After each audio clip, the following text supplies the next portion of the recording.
How do you tell the story of a passion?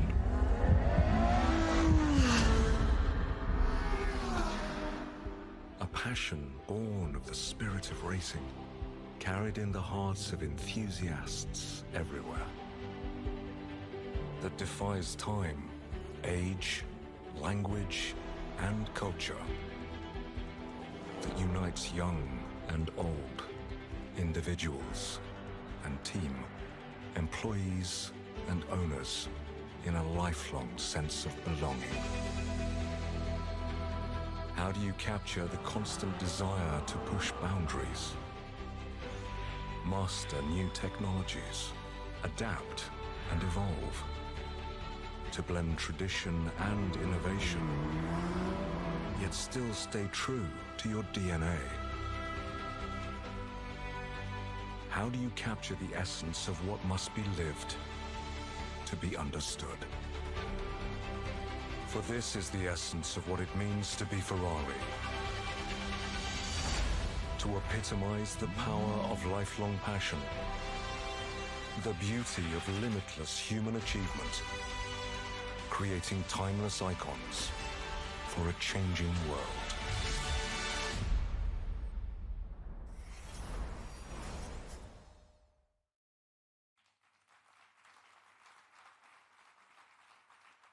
Ladies and gentlemen, please welcome on stage John Elkann.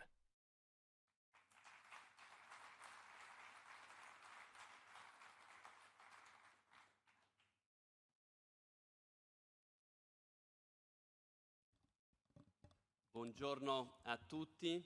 Good morning. We're very happy to have all of you here in Maranello for our 2022 Capital Markets Day. It's really wonderful to see many of you who have made it, and it's nice to be physically together. But also to who is joining us remotely, we hope it won't be long before you are also able to be here with us in Maranello, our home for 75 years. And if we are here today, it is precisely because of those 75 years. In these 75 years, we have become the makers and creators not only of the most beautiful, the most competitive, and the most evocative cars in the world, but also the source of endless stories and memories that have moved and inspired a following from one generation to the next of passionate collectors, clients, and supporters. And all because of the vision, the passion, and the extraordinary determination of one man, our founder, Enzo Ferrari. From the day I became chairman of our company, I was able to add to my lifelong passion for Ferrari a much deeper appreciation of the uniqueness of our company. And this was taken to a new level when, at the end of 2020, fate led me to also take on the role of chief executive. The months I spent as CEO were an immense privilege and also an intense learning experience. They were an opportunity for me to spend precious time close to the exceptional men and women who make up the entire Ferrari team across all aspects of our business. It reconfirmed everything that I knew and felt about our company, and it also gave me a far better understanding of the huge opportunities that lie ahead. First and foremost, those months reinforced my conviction that Ferrari is, at its core, a luxury company, the creator of the world's highest value, highest performance, highest quality products, with real opportunity of developing further in the lifestyle space. The strength of our spirit of racing, which is part of the atmosphere in Maranello, and I feel you can breathe it, gives us competitiveness, urgency, appetite for innovation, and its demand for total teamwork.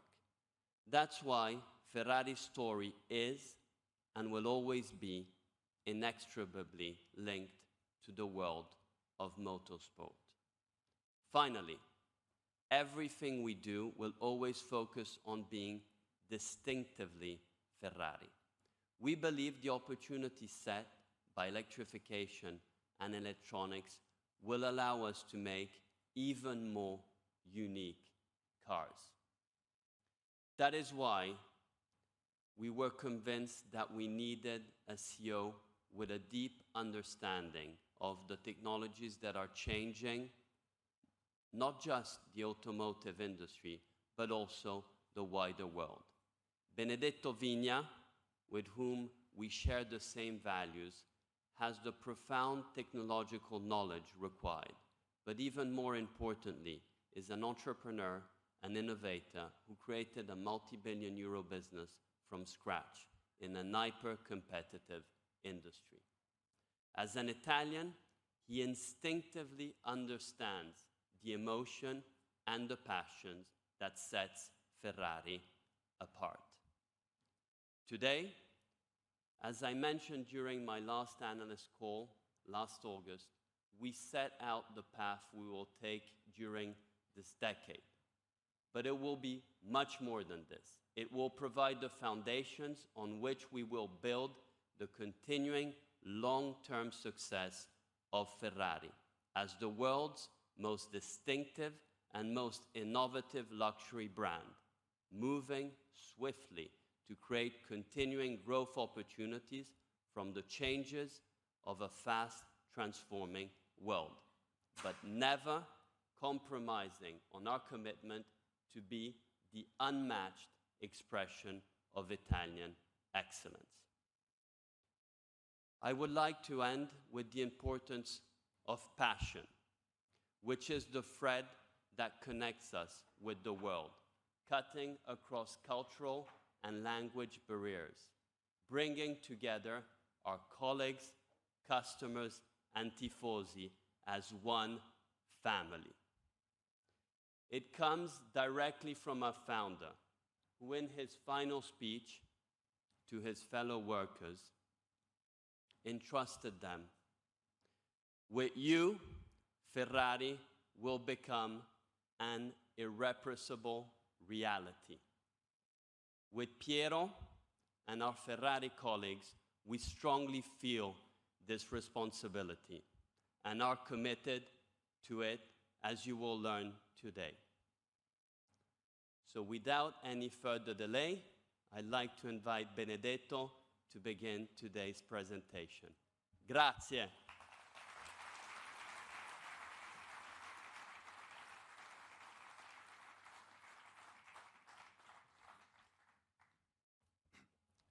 Good morning, everyone. Grazie, John. Grazie. Thank you for your kind words.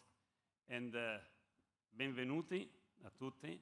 It's a pleasure for me to have all of you here in person. It's always much better than the flat screen we are getting too much used.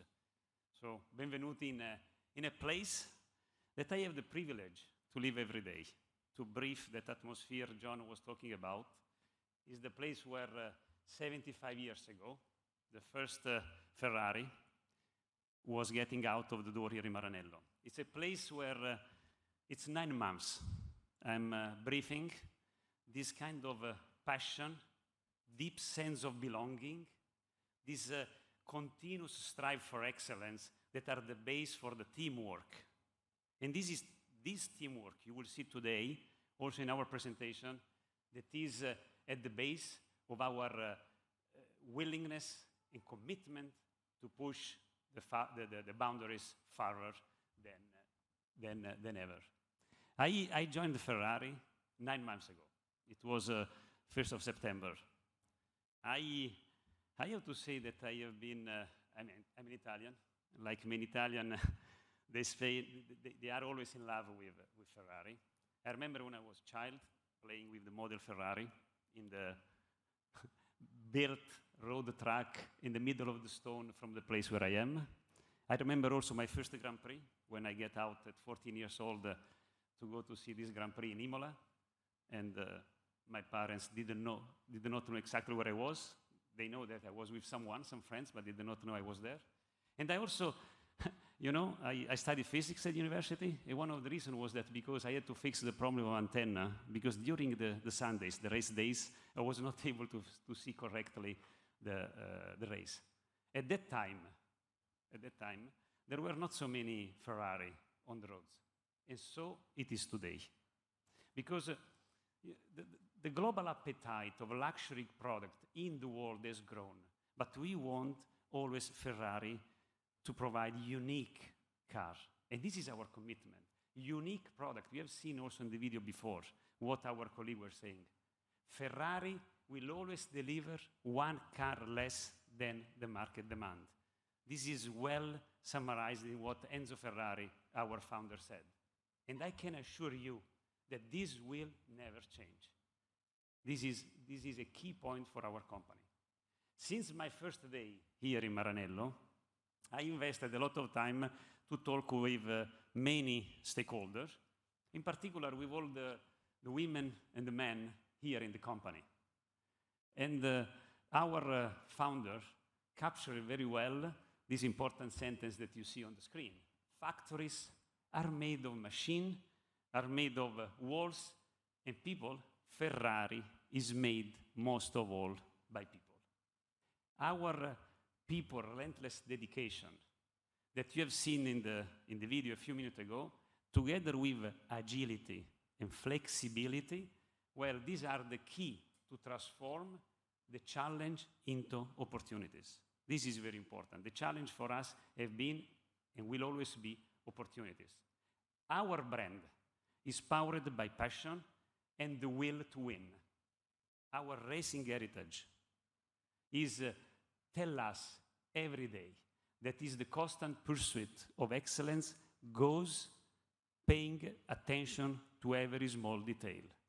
We have always to pay attention to the details because that's the way you reach the excellence. We are using in this company a lot of technologies, leading edge technologies, and we do this because we want to provide distinctive Ferrari car. We want to make a difference with the technologies. This is very important. I also spend in these 9 months a lot of time with all engineering community. We have many technical people in this company because we have a strong technical background. And I, in particular, am spending also a lot of time with electronic engineers and software engineers. And I can tell you, I mean, I know pretty well this world, that this has been passing well above my expectation. The competence there is in this company, in that world, is really unique. I cannot join you, I cannot invite you to join me in the laboratories. It's a privilege I have. For the time being, you will see later when we'll deliver our electric car. Well, but this is something that is really unique. There are many technologies, there is a lot of competence, and today, together with the colleague, Enrico, Gianmaria, Ernesto, and Antonio, will outline the priorities for the future. This is a company that, before to go to the agenda, I would like to highlight the 6 key ingredients of our DNA. We are a company that is looking a lot at uniqueness. We are committed to create unique car. The second is the people. They are who they make this unique product. There is the racing. The racing is embedded, deeply embedded in our DNA. And then there is the technological leadership that goes hand in hand with the craftsmanship. And these are unlike any other. I have seen many technologies in my life, but I can tell you these here are unlike any other. And then there is the continuous learning approach. The continuous learning approach through a scientific way. You need to understand to make a difference. And then, last but not least, this is very important, especially for most of the guests we have here, our financial strength and predictability. With with the team and powered by this DNA, we entered this new and challenging, exciting chapter in the Ferrari story, ready to push the boundaries further. How we want to do it? It's 5 ways, and that's what you will see together with the colleague. First, by elevating the customer experience. Second, by enriching the driving emotion. Third, by always staying true to the racing spirit. Fourth, by enhancing value. And by taking the necessary action to reduce our climate impact, because the planet is very important. In our company, the people and the planet are very, very important. Let's start from what has been done in the last 4 years, since the previous Capital Market Day, September 18. Today, I mean, we have the team, the company, has been delivering basically on all the promises. And there are 3 things that are highlighted in this chart. The first one,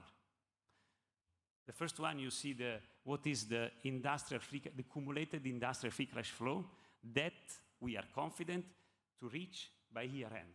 It's about 2.5 billion euros with out of accumulated EBITDA of more than 5 billion euros. And this has been done despite the global pandemic that we have been living all over the world.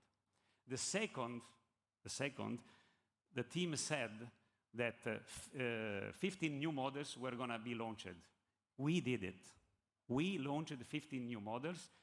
Now, in our portfolio, we have the most innovative, the broadest portfolio. And this is really a unique asset. I was talking with one of you before, and this is something that many of you have been noticing. Now, 4 years ago, we said we will also have our hybrid Ferrari. We have 4 hybrid Ferrari in our portfolio. We have 2 coming from the V8, SF90 Stradale, SF90 Spider, and we have 2 coming from V6. I'm talking about 296 GTB and one that we announced in April, 296 GTS. And then another important delivery is we expanded our customer base by 25%. So I think this is a good summary of what we have been able to deliver in the last 4 years. But what is ahead of us?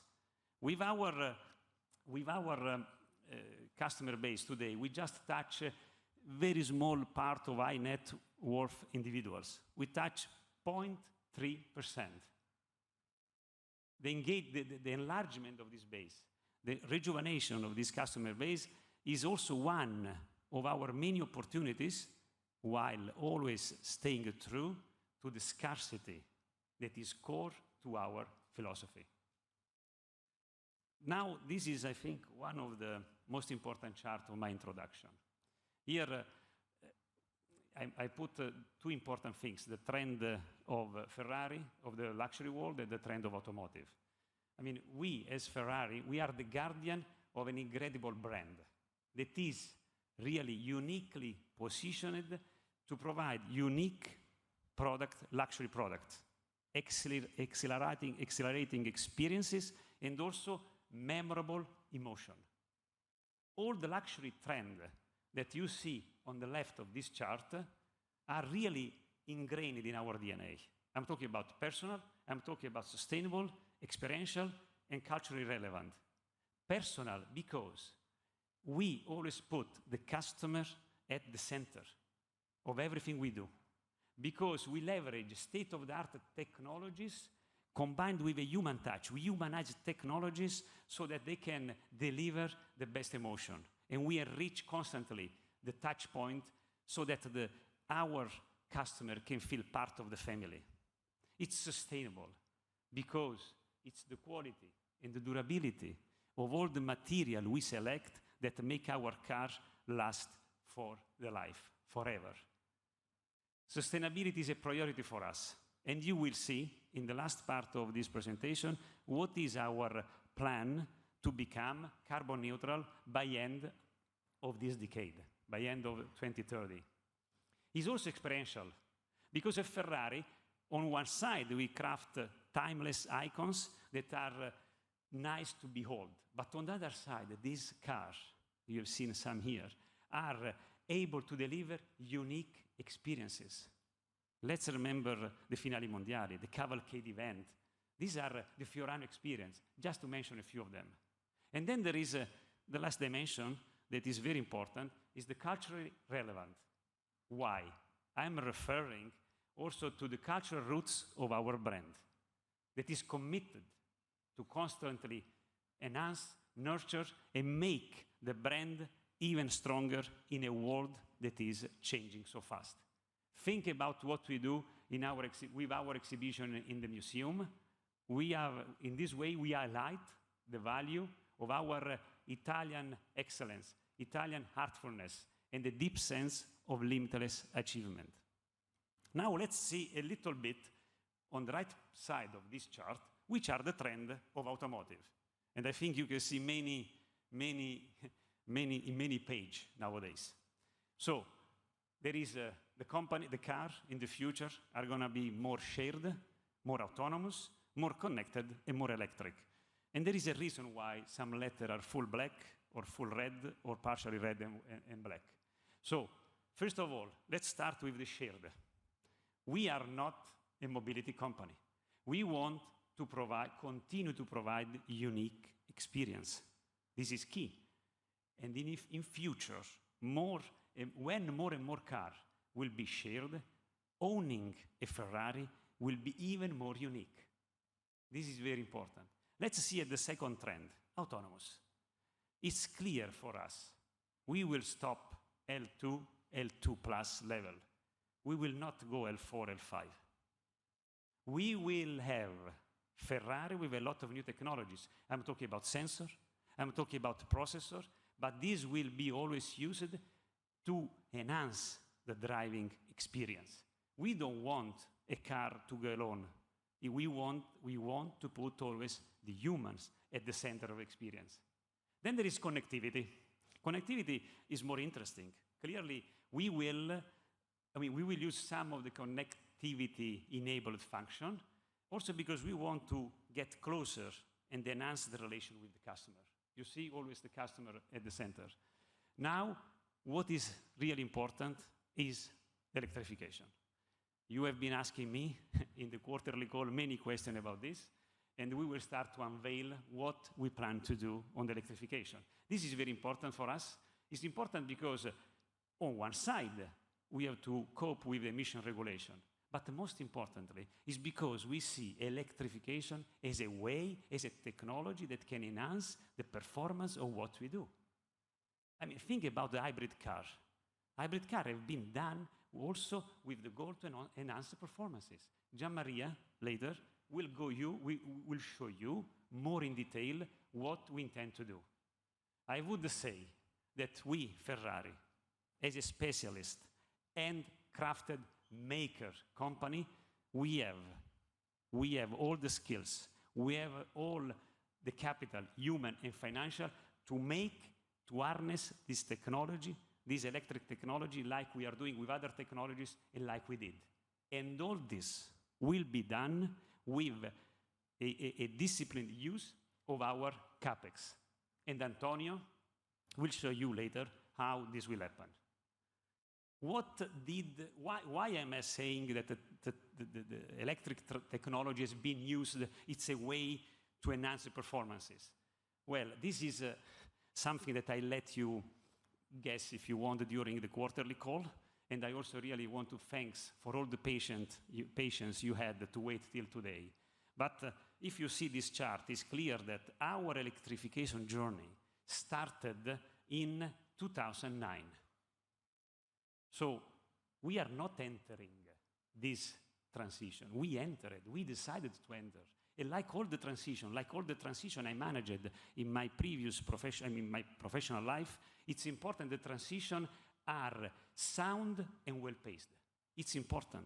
In the period like this, it's important to build on what the company has, to look at what is happening outside and to use and to read with different eyes. The journey, as I said, started with Formula One experience in 2009, and then it found a way in our supercar in 2013, la Ferrari, and then, let's say, it takes a big step forward with the 4 hybrid car, because we move these technologies from, let's say, the supercar to the range car. 4 cars that are using this technology that is racing derived. The performance of this technology is really unique, and you will see in the presentation later. It's important that this combination and this, let's say, link and the possibility to access a set of technologies that are coming from the racing team. We, based on this journey and our experience, the 2025, like it has been said already 1 year ago, we will unveil our first electric Ferrari. We will access the technology reservoir in our company. We will access a technology reservoir that I am bringing from outside, together with partner I'm so glad to see here in the audience. And today, together, we will have really a car that is unique, that is leveraging at the best all this experience from the racing world. I would like to give you more specific detail about this electric Ferrari, but I have to resist this temptation. And what I can tell you is this will be unique. And when developing this car, we are developing obviously since a while this car, we are looking at all the dimensions without any bias, in a scientific way, but with the Ferrari lens. This is important. So, just some highlight. First, we are looking at energy efficiency, looking at both the traction and also the losses because of aerodynamic. Here, we will use the highest power density electric engine that is derived from our racing world. And we will also look how to reduce the losses coming from the aerodynamic world. And aerodynamic and traction are just 2 examples of the transfer of technologies that is vivid and fluent between the racing world and the range, the road car. Second, the emotional side. We will always use leading edge technologies because we want to embed exciting driving emotion in every model. Electric engines are not silent. Electric engines are not silent. Each one of them has its own signature, and Ernesto will tell you a little bit more later. Third, our environmental focus. The planet is very important. We have to pay close attention to the impact of what we do, and we are looking at all the sustainable material because we are committed for carbon neutrality by 2030. Another kind of question I get during all the speeches, what will you do on the manufacturing side? I think here we will follow exactly what we are doing on the ICE world. Our approach is the same. The engine remains make. The engine will speak the language of Maranello, together with other core components that we believe are critical in differentiating our product and guarantee the competitive advantage. The existing solution instead that are available on the market will be tailored, read with different eyes, with our own eyes, in a way that our cars continue to be unique and authentic. So the full Ferrari, the full electric Ferrari will be a Ferrari. This is something that we are working on. You also heard about what we are doing on the investment side. Clearly, to deliver what I described to you, the engine, but not all, you have to be a little bit more patient for the presentation later. We are building the e-building. Okay, this is important. What we will do in this e-building? We will handcraft. We will continue to make unique electric engine and batteries that are key for our car. And this plant development will assure us a technical capacity in excess of our needs for the years to come. And on top of the capacity, all the capability that we need for some years in front of us. So this is very important. We will also add to this building, to this factory, also a new paint shop, because we want to provide always more and more unique car. And the personalization, we have seen how much is important in the luxury space. So e-building and paint shop. We are clearly makers. Do we want to do everything in-house? No. No, we started in 1947. Our founder started in 1947 working with partners. SKF was one of them. We are in a world where open innovation is important. I have also, in my professional life, I have been always looking at working together with partners on non-core feature, and then working with the partners that have state-of-the-art technologies, how to tailor, how to adapt, how to read these technologies in a way that we, Ferrari, remain focused on our value-added solution. So we will have the right blend between what we make and what instead we do partnering with other friends outside, let's say, Ferrari wall. Finally, we unveil what is the split of our offering in the years to come. In 2021, you see in this chart, we had a split between ICE and hybrid 80-20. Our product portfolio will evolve like this chart is showing, and we will keep the 3 distinct powertrain alive because we want to fulfill our client's dream in line with the strategy that was already laid a few years ago, different Ferrari for different Ferraristi and different Ferrari for different moments. And Enrico will tell you more about the product strategy. In addition, you see here to ICE and hybrid engine, well, we will have also the full electric in 2025. Today, 80-20. In 2026, the 80 will become 40% in terms of offering, and the remaining 60% will be split between hybrid and full electric. I believe that ICE has a lot to give. And I believe that we can take a technology that is very efficient, and we can work with some partners on e-fuels so that we can continue to develop unique solution, distinctive solution, so that we can contribute to the reduction of CO2 emission. Innovation flows in our blood. I mean, it's part of our DNA. You have seen it. So the challenge to build Ferrari for a low-emission future is one we are embracing with all the enthusiasm that you can see, that I can brief every day. And by 2030, the ICE contribution in terms of offering will go down to 20%, and you will have 40% full electric and 40% hybrid. This is the plan that we have for this decade. Now, after clarified the electrification strategy, I would like to spend this chart about the racing spirit, because this is a part of our DNA. And working in a company like Ferrari that has this racing heritage has 3 major advantages. The first one, it allows us to develop leading-edge technologies that can be applied also exclusively to road car. The second, it provides a unique platform where we can enlarge our partnership portfolio, not only on the technical side, but also on the commercial side.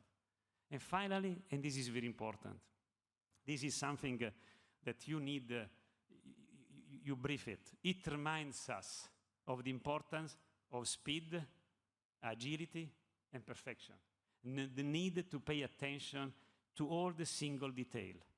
And this is what keeps alive the continuous striving spirit for victory. Our Formula One racing team has returned to the front of the grid and also to the top of the podium, thanks to the team, thanks to the F1 75, and thanks to the talented drivers we have. It is also a great satisfaction of all of us. And we are very delighted when we see the hard work starting to pay off, but we know that we have to continue to fight race by race, always with passion, always with the ambition and the humility that comes from continuous learning. This is very, very important. And also, after some success here in Formula One, there is also, very important work that the team is doing in FIA WC. And here I think we are well on track for our return to the Le Mans next year, in 2023, with our hypercar. It's really thrilling to think that in a little bit under 1 year, we will compete for the outright victory at Le Mans. It's a place where many important chapters of our company have been written. And this is also a way to continue to push ahead our technology boundaries so that we can be really continue to have some unique, distinctive emotions. I think that there is also another important pillar that is, I will spend some time, I will touch it. The colleague will not talk about that later. I think it's very important. It's has been a little bit touched also by our chairman before. Ferrari is racing, Ferrari is car, but is also lifestyle. Since 1947, 75 years ago, we also stand for Italian artfulness, for iconicity, limitless achievement, and imagination.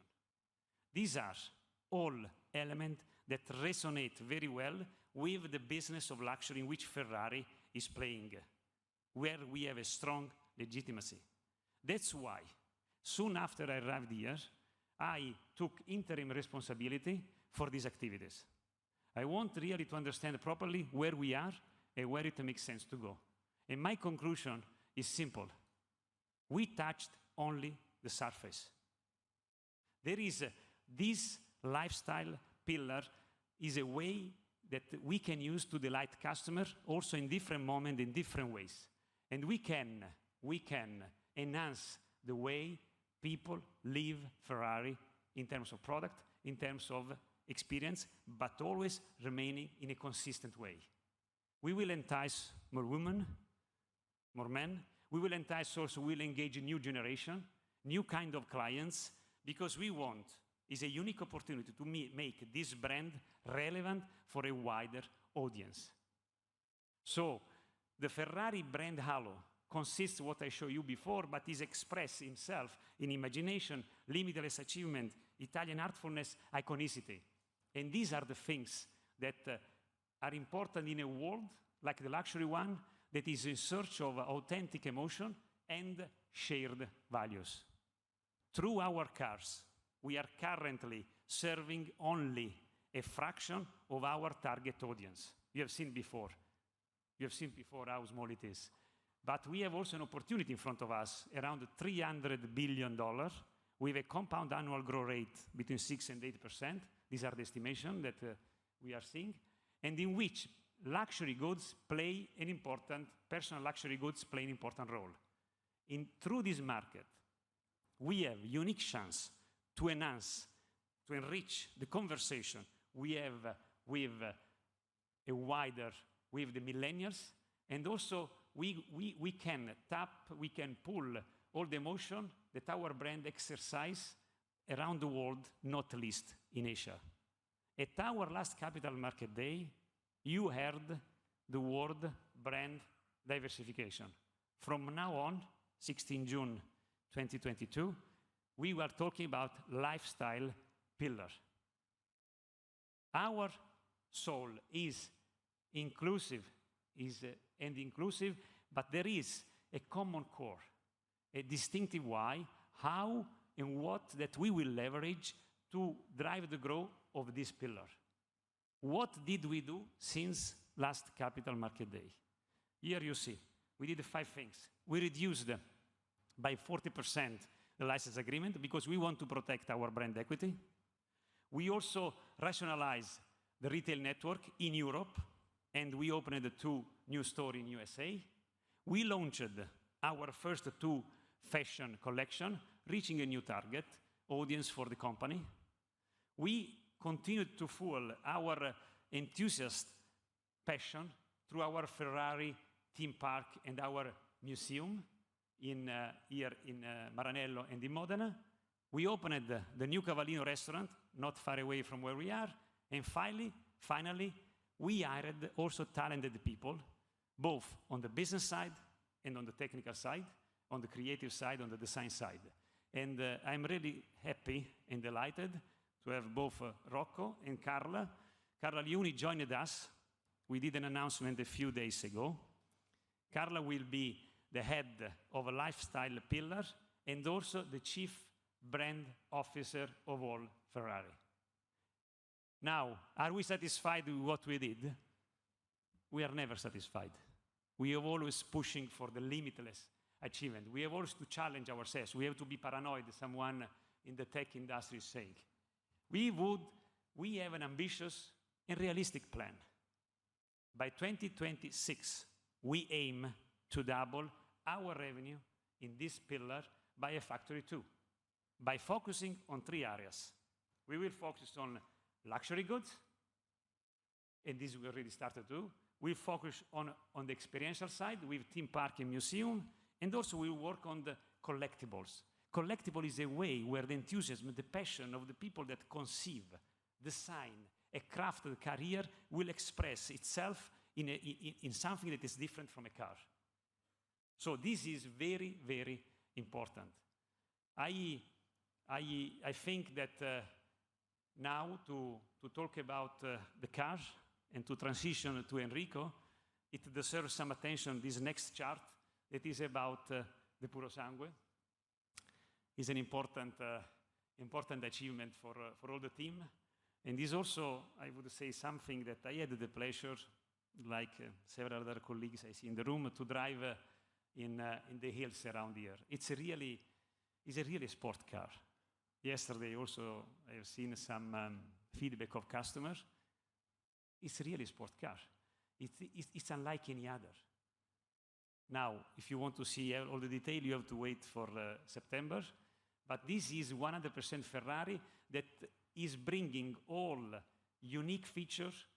And also here, we decided to go with our iconic V12 natural aspirated engine because this is for the most passionate customer and for the members of the family. I am confident it will meet and exceed the expectation of the customer in terms of performance, innovation, and design. And finally, really, we will make sure that we will maintain the highest possible level of exclusivity. Antonio and Enrico will be very clear about this. Puro Sangue will not be our most relevant product. It is a very interesting add-on to our product lineup. And on this note, I really would like to have Enrico joining here and go and bring you more on the detail of our product strategy.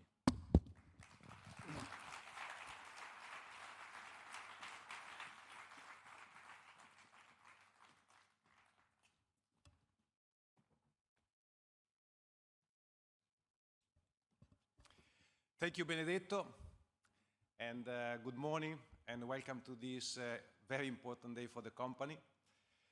My presentation will be focused on describing the way we interact with the members of the Ferrari family, as clients like to consider themselves. This represents one of the key characteristics of our company, which is not only delivering a unique and performing car, but also the opportunity of being part of something special, something that we like to call the Ferrari family. Now, my presentation will be divided into 3 chapters. First, we aim to give you a full perspective of what our efforts and achievements have been with regard to our last plan. A second chapter will focus on our future product strategy and how we plan to achieve our targets following a specific product development strategy. Last but not least, we will dive into the activities that will surround our cars and that will enable us to strengthen our community. This will give me a chance to talk about our omni-touchpoint strategy and the way we plan to engage with our clients or our member of the family. Now, let's start with the outcomes of our strategy, with a focus on the execution of our plan. I think it is quite interesting to mention a few points. The first one is the number of launches. In the previous Capital Market Day, we have been quite aggressive in communicating 15 new products that we plan to introduce in the market by 2022. Now, I'm happy to say that we were able to utterly confirm this number, despite all the effects, among other the pandemic, that have affected all the previous years. We have been able to maintain our commitment and to deliver what we have promised in terms of new product. The second important message I would like to deliver to you is that we have been able to design the most iconic, most beautiful, and widest product lineup so far. It's interesting to mention this specific point, since when we presented our plan, we were asked whether this range wasn't too wide, whether we were creating too many products. Since then, we have been repeating that every single product is designed to create a unique positioning and to target a specific customer base. And so far, this strategy proved to be quite effective. I'm happy to show you some of the main achievements of our previous plan that we are very proud of. The first numbers show that we have been able to achieve one of the main objectives of our previous plan: increase the number of the Ferrari family.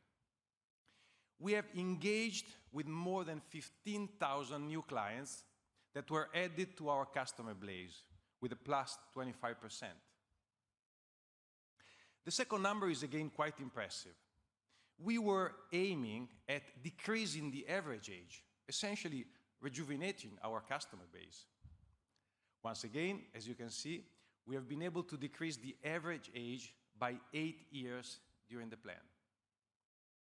And last but not least, we have been able to focus on our top collectors, which are now 60% new, younger than before, and most of all, with a much higher numbers of models in their garage, up almost 25%. Everything was done and achieved while delivering the widest ever portfolio in our history. This is to say that our strategy was quite new, innovative, and has been delivering even more than what we had expected.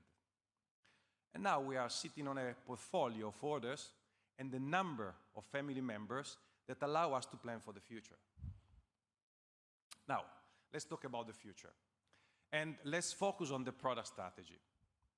From this slide, you can immediately see that we are confirming our product strategy, which is based on two very simple pillars.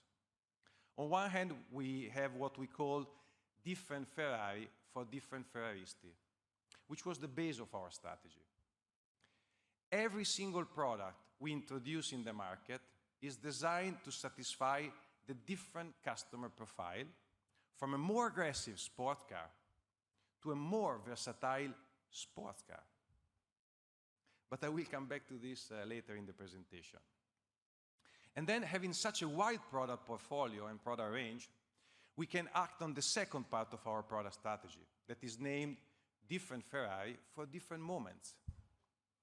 It simply means that even if I enter the Ferrari family buying a Portofino M or an SF90 Stradale, there is no reason why I shouldn't have more than one Ferrari in my garage, or become a collector to enjoy in different situations our Ferrari, and above all, to have a great lineup in my garage. Now, building on this strategy, we have been able to increasingly refocus on how to segment clients and how to satisfy them with different products, always keeping in mind something that is even stronger than in the past.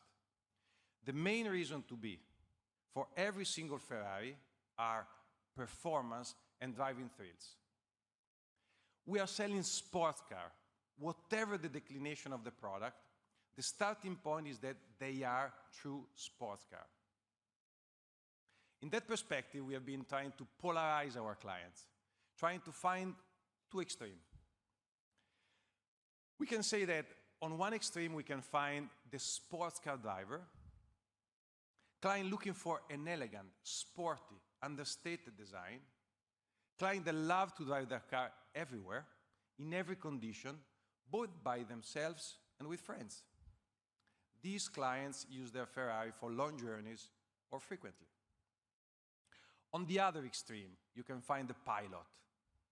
Again, clients looking for a high-performing sports car, but here they are more extreme and very sporty. They love to drive their car on track or on challenging roads. Adrenaline is what they are chasing after, and essentially, they want to maximize their performance. Now, this simple client segmentation allows us to easily position every single Ferrari model on a map where at the two extremes, we have the two types of Ferraristi, the pilot and the sports car driver. All our models are designed to satisfy a different need. So, on one extreme, you find the SF90 Stradale and Spider, our supercar in the range, to satisfy the most demanding Ferrarista. And on the other side, the Portofino M, designed for clients looking for the Ferrari performance, but with additional features. And in between, then we can position the Roma, the 812 Superfast and GTS, I like to mention them in Italian, and the 296 GTB and GTS. Each of them with a completely different positioning. And now we have a big news, the Puro Sangue. What about the Puro Sangue? The Puro Sangue will be another model further enlarging the sport car offer in the Ferrari range. And I repeat it, the sport car offer in the Ferrari range. As Benedetto already mentioned, it will be another sport car because it will only open a new segment designed to attract different Ferraristi in the sports car arena. But it will also let our existing Ferraristi enjoy another model to be used in different moments and further enriching their collection. The Puro Sangue is, of course, the big news in our product lineup. At this moment, we are not disclosing any technical details about performance and the rest. So you will have, again, to wait until September when everything will be unveiled. However, there are some key elements that we want to underline, which lie behind the choice of this iconic name, Puro Sangue, thoroughbred. It's because it's 100% Ferrari, and this is one of the reasons why we decided to have it with the most iconic engine in the Ferrari history, our V12 engine, normally aspirated, which is designed and targeted to our most passionate clients and members of the family. The key drivers are always the same when we develop a sports car: design, performance, and driving thrills. We also made sure, as Benedetto said, but I want to re-underline it, to maintain the highest possible level of exclusivity. By this, we mean that the Puro Sangue won't be our most relevant model from a volume standpoint. The Puro Sangue will be an additional product that will provide an additional benefit to our client base. Punto. Now, the next chart is designed to describe the concept of different Ferrari for different moments and the implication for the collectors. As I was mentioning before, there's no reason why, if someone decides to join the family by buying a Ferrari, they shouldn't grow the number of Ferrari in their garage and ultimately become collectors. The parameters we are showing here illustrate our current situation. We have been nurturing our prospect, the number of people that are considering buying a Ferrari. We have been expanding a lot, you have seen the number before, the number of people that currently owns a Ferrari, they have a Ferrari in their garage, and we have been inviting our clients to become collectors.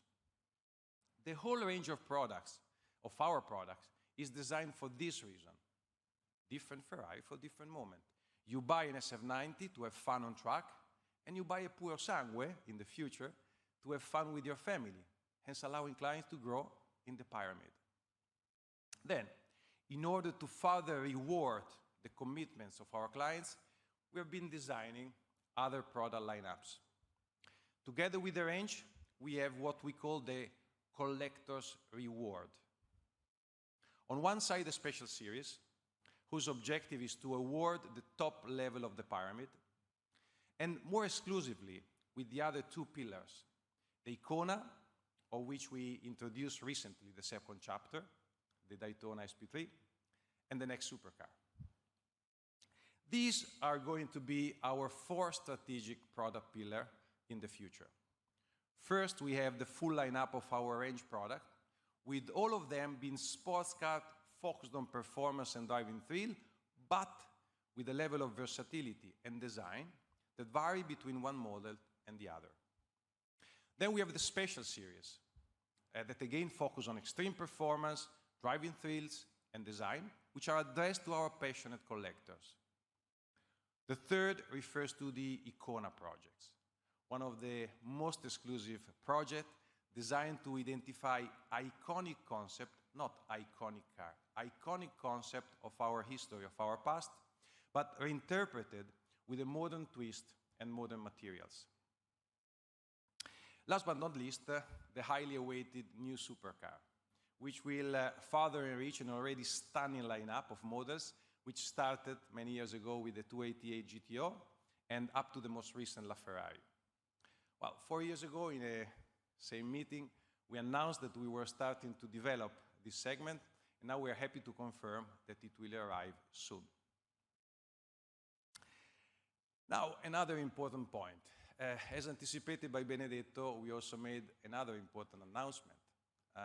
Together with the Puro Sangue, another exciting project, and together with the supercar, we are already working on another important milestone for the company, the first full electric Ferrari. Of course, it's early to talk about it, but my colleagues will share a few insights about our electrification strategy. But I just want to underline that, number one, it will further enrich our product range. Number two, it will have several unique features.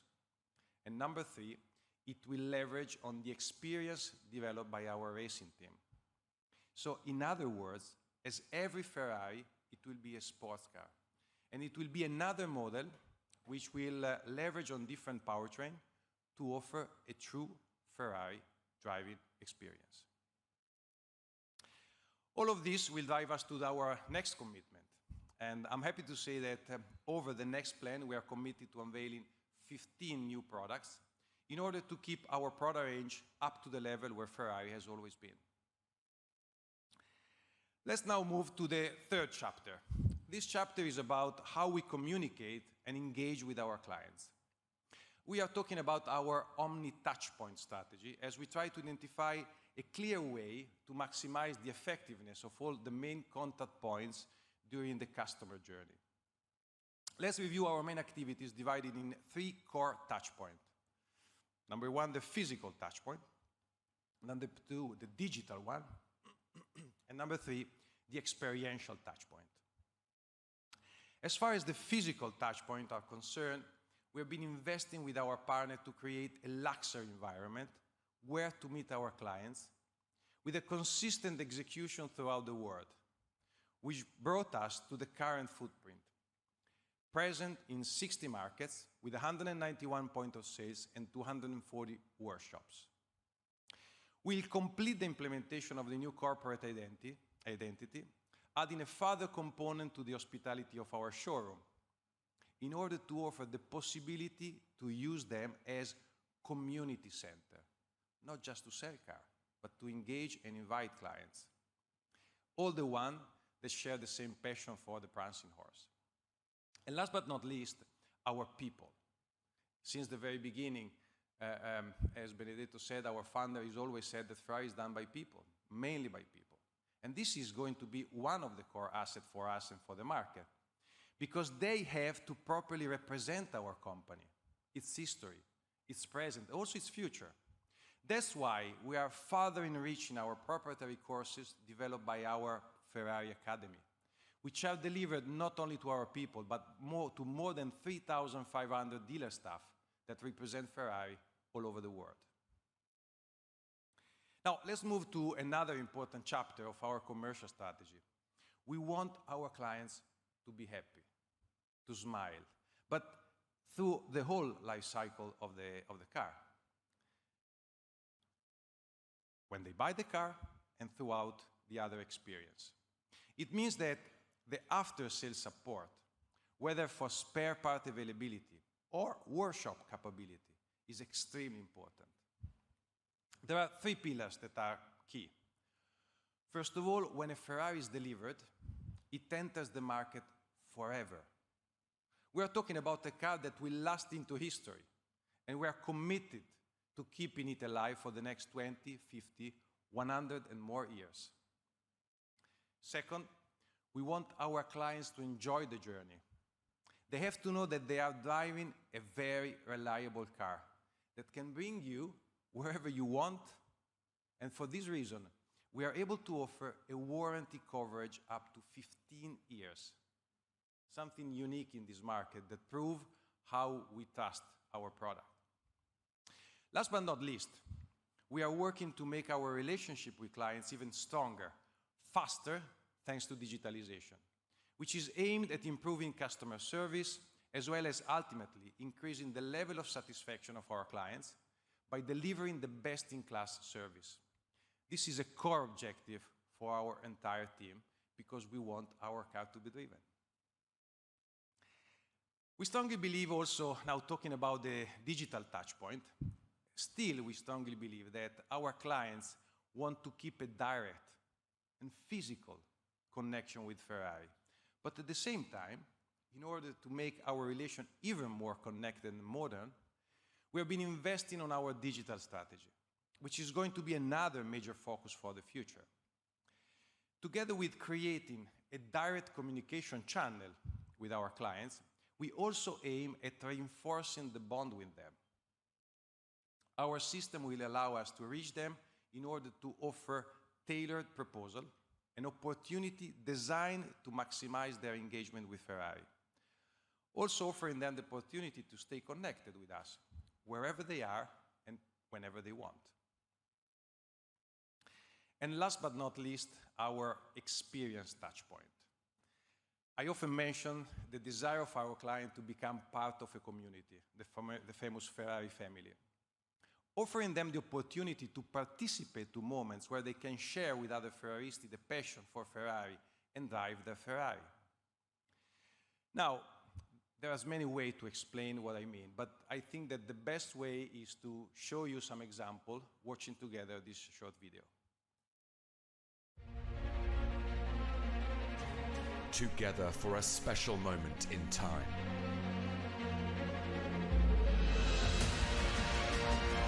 A cavalcade of shared emotions.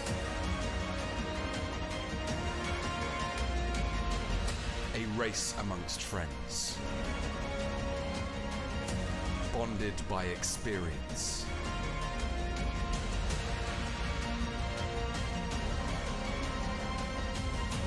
By a true sense of belonging. One family, united through passion.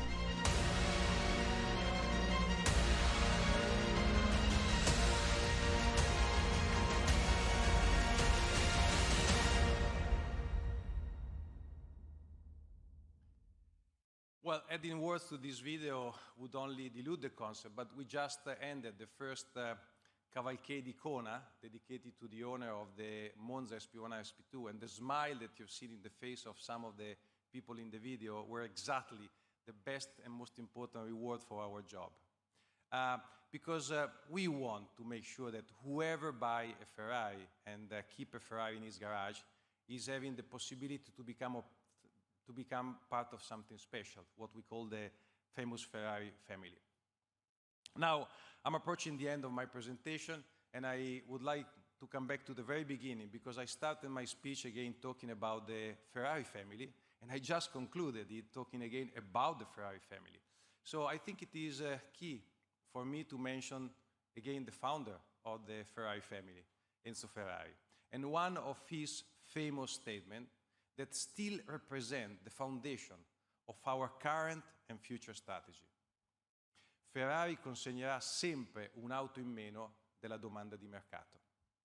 Thank you for your attention, and now I hand over to Gian Maria. Grazie.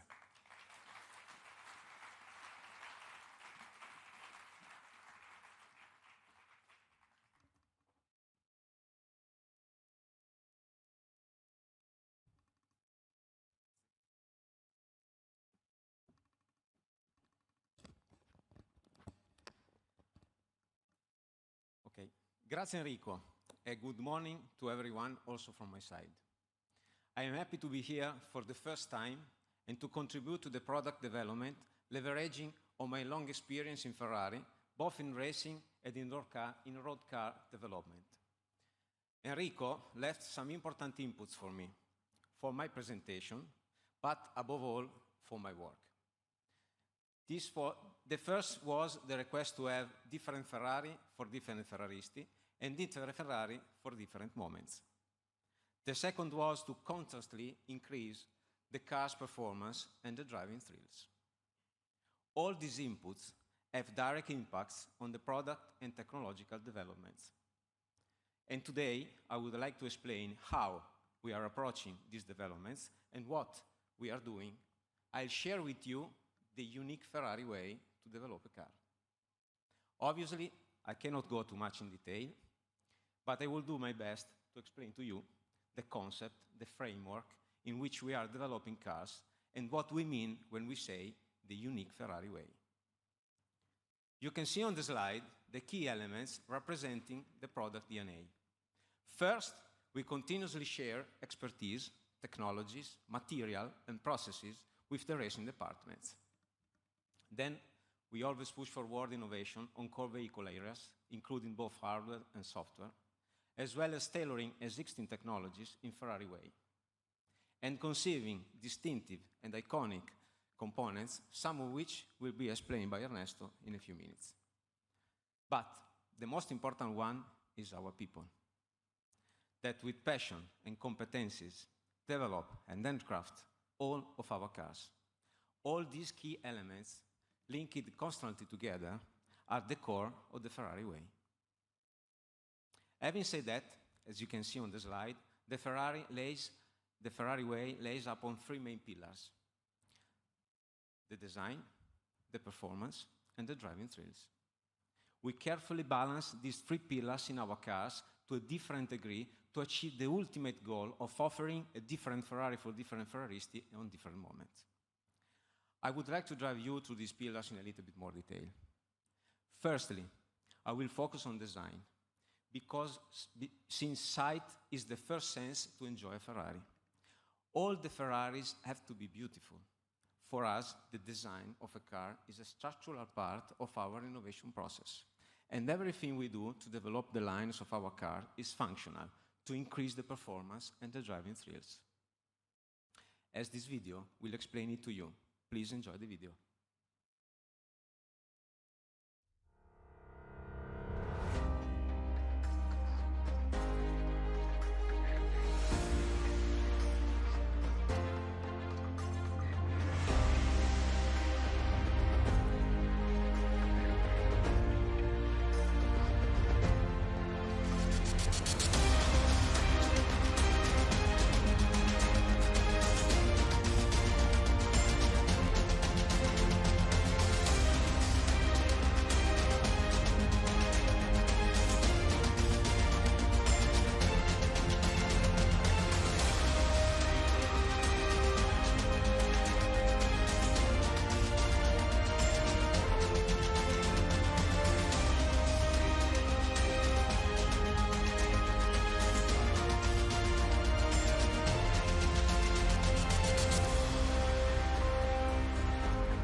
It's amazing.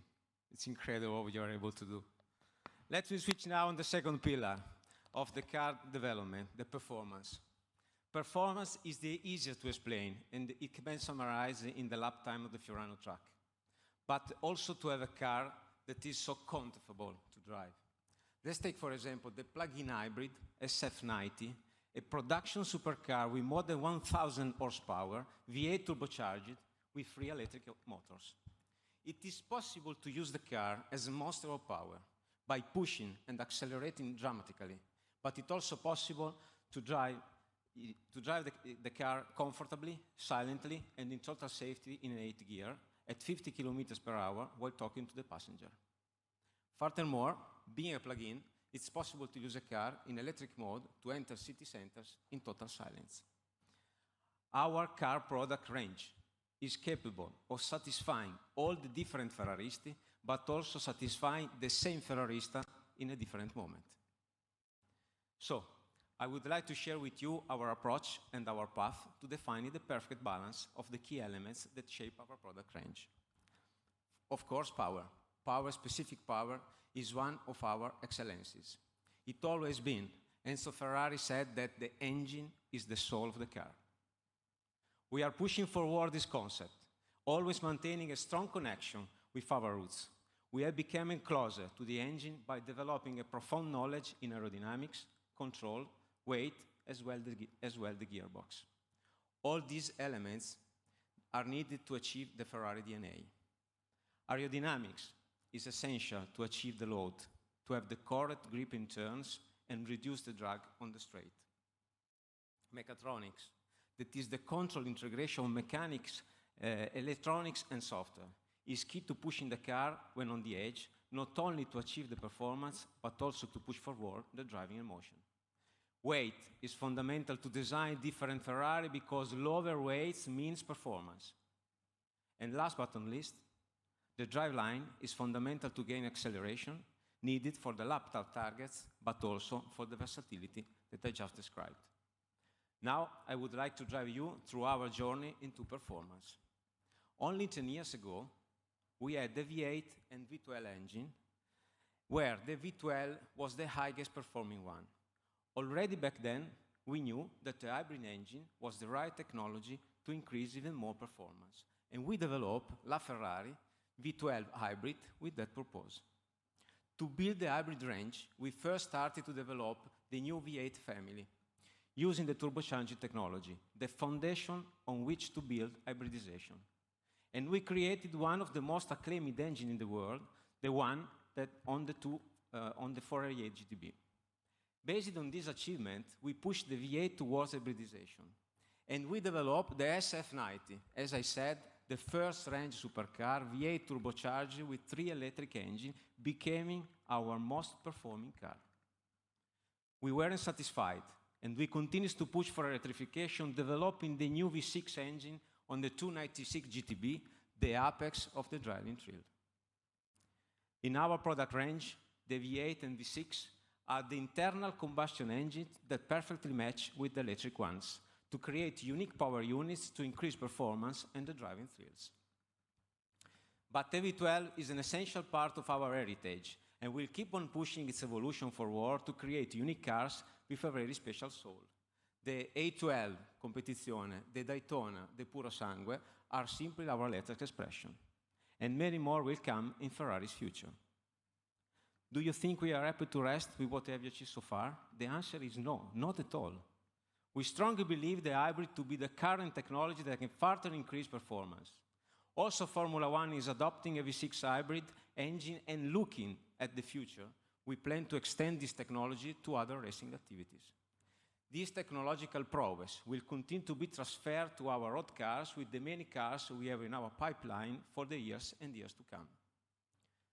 Now, after design and performance, I will focus on the driving thrills.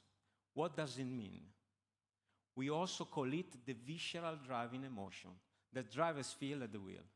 It's the adrenaline and endorphin rush that starts from the brain, passes to the stomach, and explodes in the heart.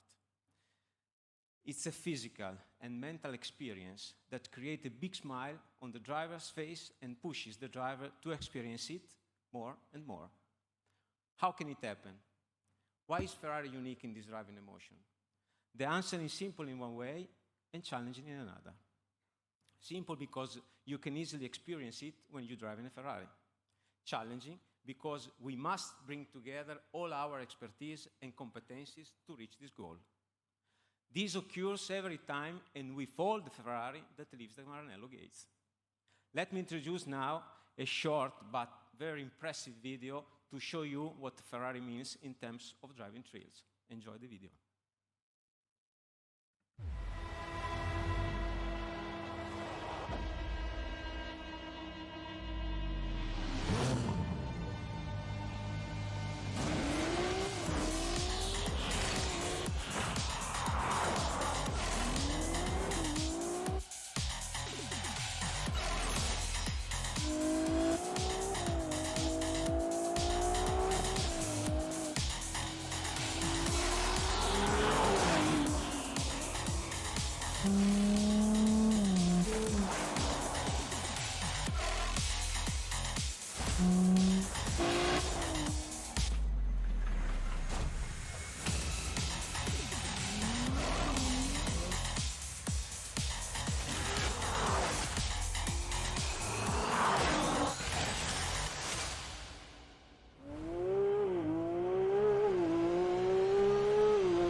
That's incredible. Okay, now, we are able to integrate the 5 main attributes of the car into one total immersive and dynamic experience. What the main elements that convey this experience? As you can see on the slide, the longitudinal and lateral acceleration, the braking, the gear change, and of course the sound. Let's start with the longitudinal acceleration, the feeling of being pushing back into the seat.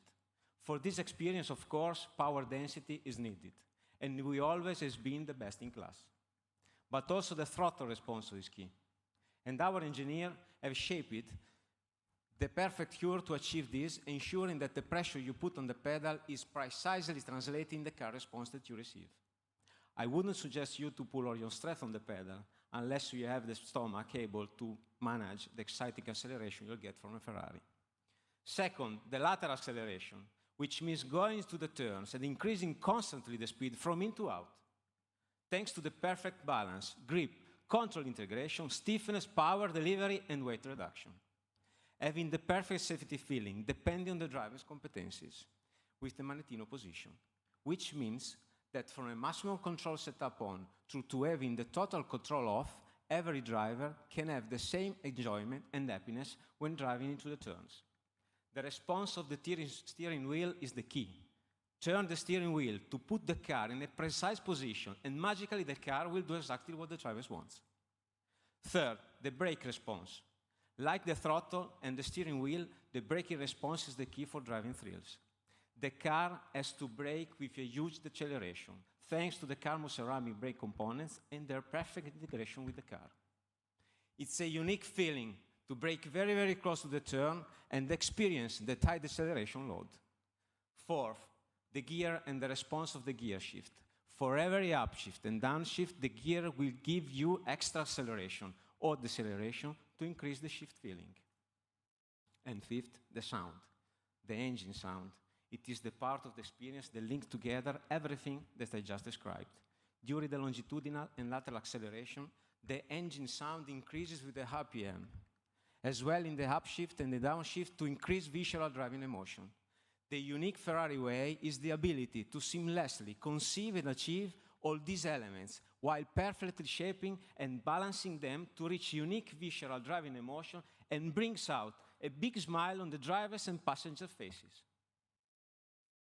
As mentioned multiple times, we never rest, and we are moving forward exploring new technology. The next, for sure, will be the electric powertrain. What does it mean to make an electric Ferrari? It means that the electric Ferrari will be a Ferrari. that taking up the product development pillar seen previously, driving thrill, performance, and design, it must be capable to generating visceral driving emotion, and it must have unique performance and, of course, a unique design. How we will do? With the following elements. We derive the electric technology for the racing departments. I mean design, material, and production capabilities. We use all our manufacturing and assembling expertise to create unique electric components, optimizing the specific power to enhance the performance and to guarantee the driving thrills. We deploy all our skills in aerodynamics and mechatronics to increase the range of the car without sacrificing the design of a car. Finally, we integrate the electric technologies with our vehicle dynamics capabilities to achieve the Ferrari driving emotion and, as Benedetto has anticipated, creating a unique sound. Everything is being designed to respond to our different Ferrari for different Ferraristi and different moment strategy. And to guarantee this tailored car differentiation, we have developed different architecture. We have so far our widest architectural differentiation ever, as you can see on the slide. Internal combustion engine V6, V8, and V12. Hybrid engine V6 and V8, and full electric engines. The driveline can be two-wheel drive or four-wheel drive, and we can offer, of course, from 2 to 4 seats and even more in the future. To conclude, I would like to underline that we are managing all the technologies to continue to exceed customer expectation. But as I highlighted many times, we will never rest and we will stay true to our fondest belief that la migliore Ferrari che sia mai stata costruita è la prossima. I'm now happy to leave the stage to Ernesto, who will explain the component development path to achieve the technologies that I just mentioned. Thank you.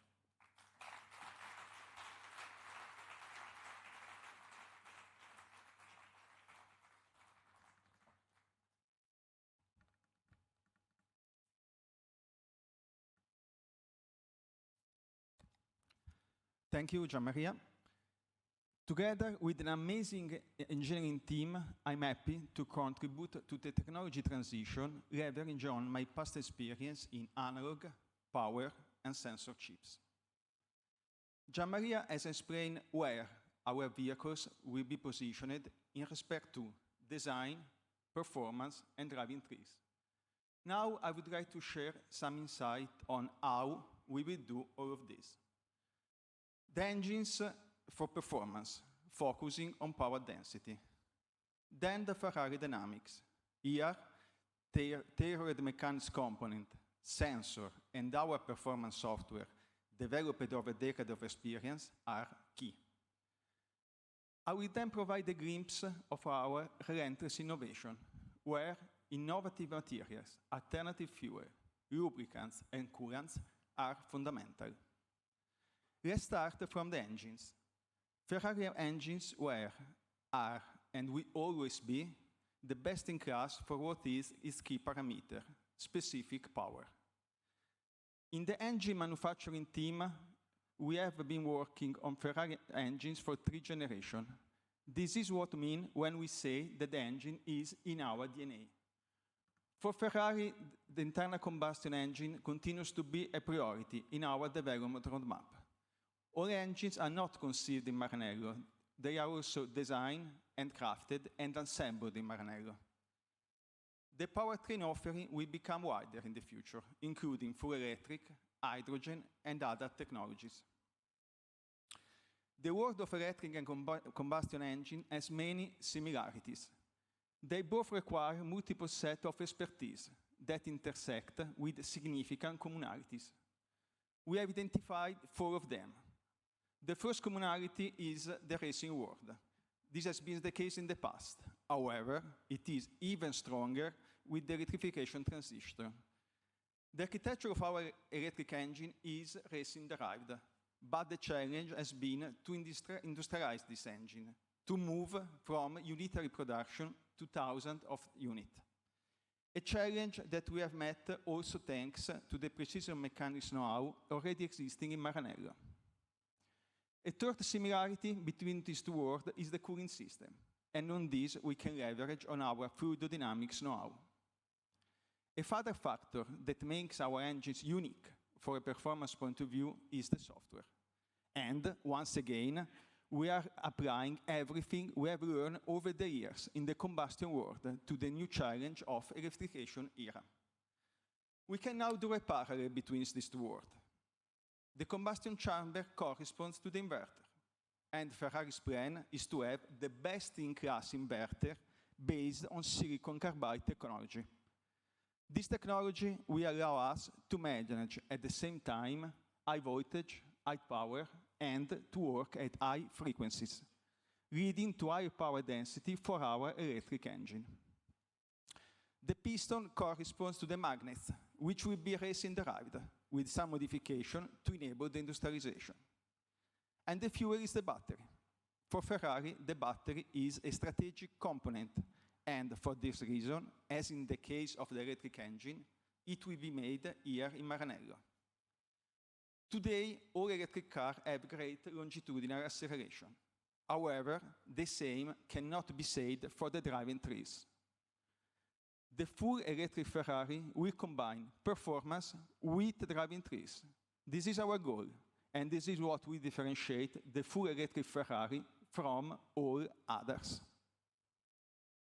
The make approach will also apply to our electric engine, which will be designed and crafted and assembled in Maranello. They will be unique. They will be Ferrari engines. We have been working on batteries for years, witnessed by our patent portfolio that has been growing in this regard. Cells are obviously a commodity, and by purchasing them, we can constantly have access to the highest quality possible and the latest technology. Our differentiating factor is how the cell will be assembled to handcraft these batteries. This gives us a differentiating factor because we can effectively integrate our battery into the chassis of our cars, reducing the weight of the vehicles, increasing the performance, and creating a unique driving experience that is possible only with the Ferrari. What is our electric engine roadmap? At Ferrari, we believe that it is possible to define a law for the electric engine development. This will guide our future development to further improve the power density and, as a consequence, to transform it into performance and driving trees. We will work on the cooling strategy, on materials, and in the future on superconductors. All the elements we are working on now and in the years to come will allow us to increase our power density by 10% every 2 years. Sound is one of the essentials that characterize a Ferrari. One of the distinctive signatures that conveys emotion, as described by Gianmaria. This is because the sound is not artificial, but originates from the engine. Each one is unique, and therefore each engine has its own sound, its own signature, and for this reason, it conveys great emotion to those driving a Ferrari. Our electric car will have also their signature. Internal combustion and electric engine will have different signature. However, they will both steal the feelings and emotion of those driving the car. Let's now move on the Ferrari dynamics. As of today, on Ferrari you have multiple sensors, accelerometer, gyroscope, microphone, and much more. All of these improves vehicle dynamics, as well performance and driving trees. Sensors will play a fundamental role on the battery management, increasing the life of the battery, as well as the safety. The first sensor was adopted in 1980 on the Ferrari 308 GTB. It was a position sensor. Now, on our Ferraris, we can count tens and tens, almost 100 of different sensors.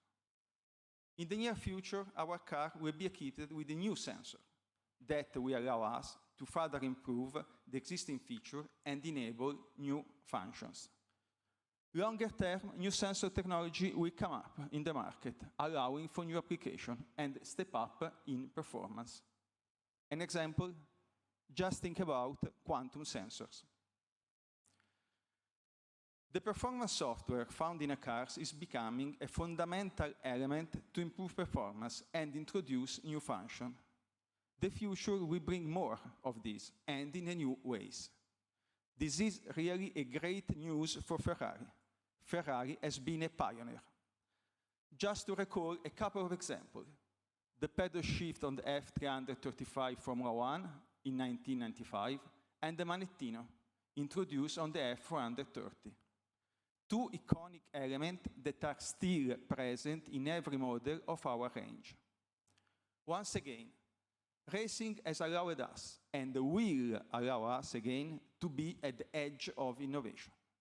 In the following slide, you will see some examples of how, combining sensor and software, it will be possible to further improve the performance and the driving trees of our cars.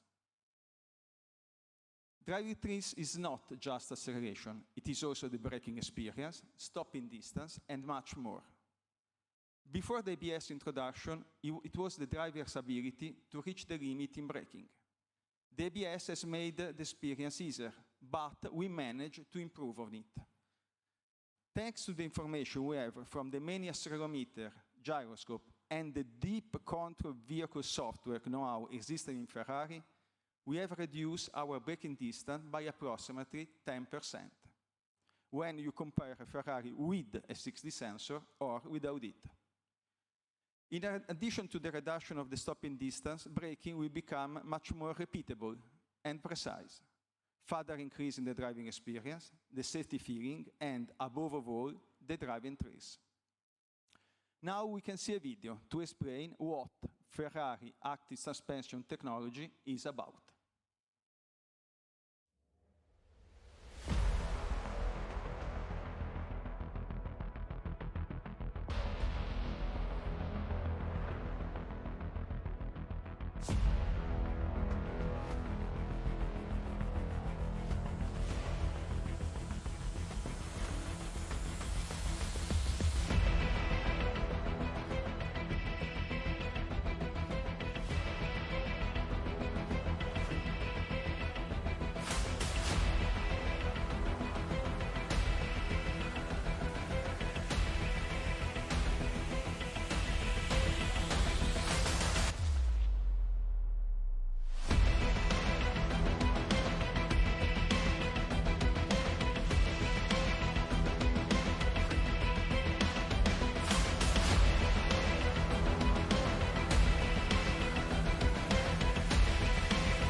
As we have just seen in the video, this will enable our car to apply the best suspension for every driving condition by keeping the vehicle body at the best ride height.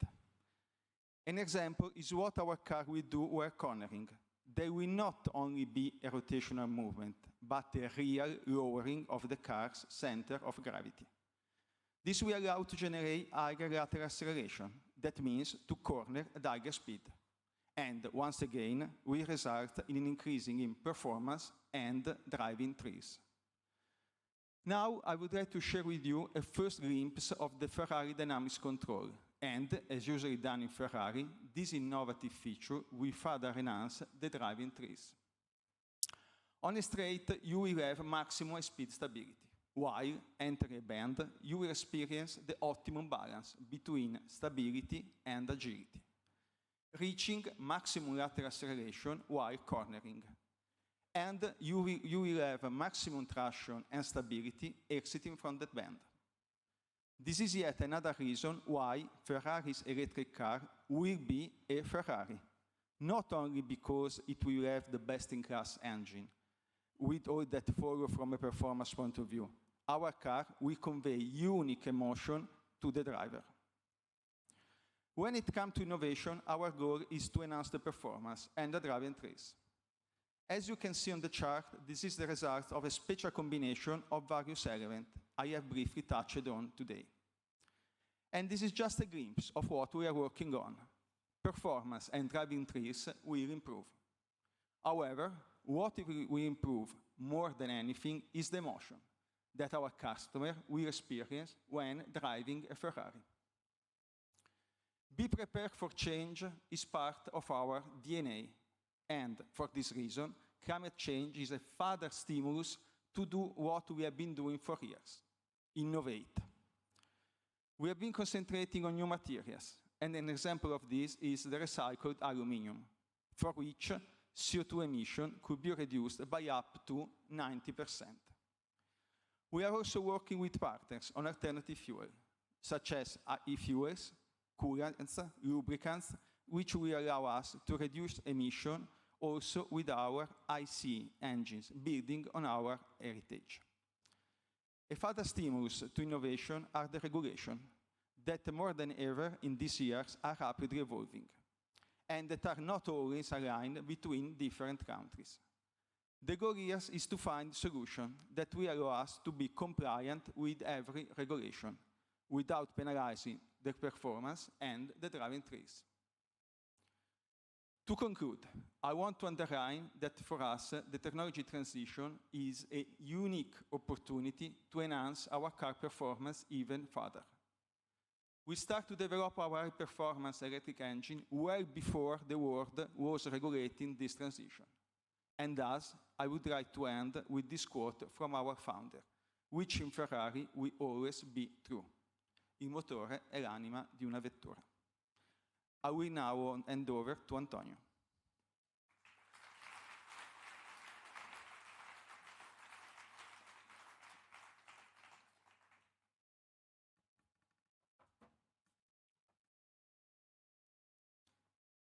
Grazie Ernesto, buongiorno e benvenuti a Maranello.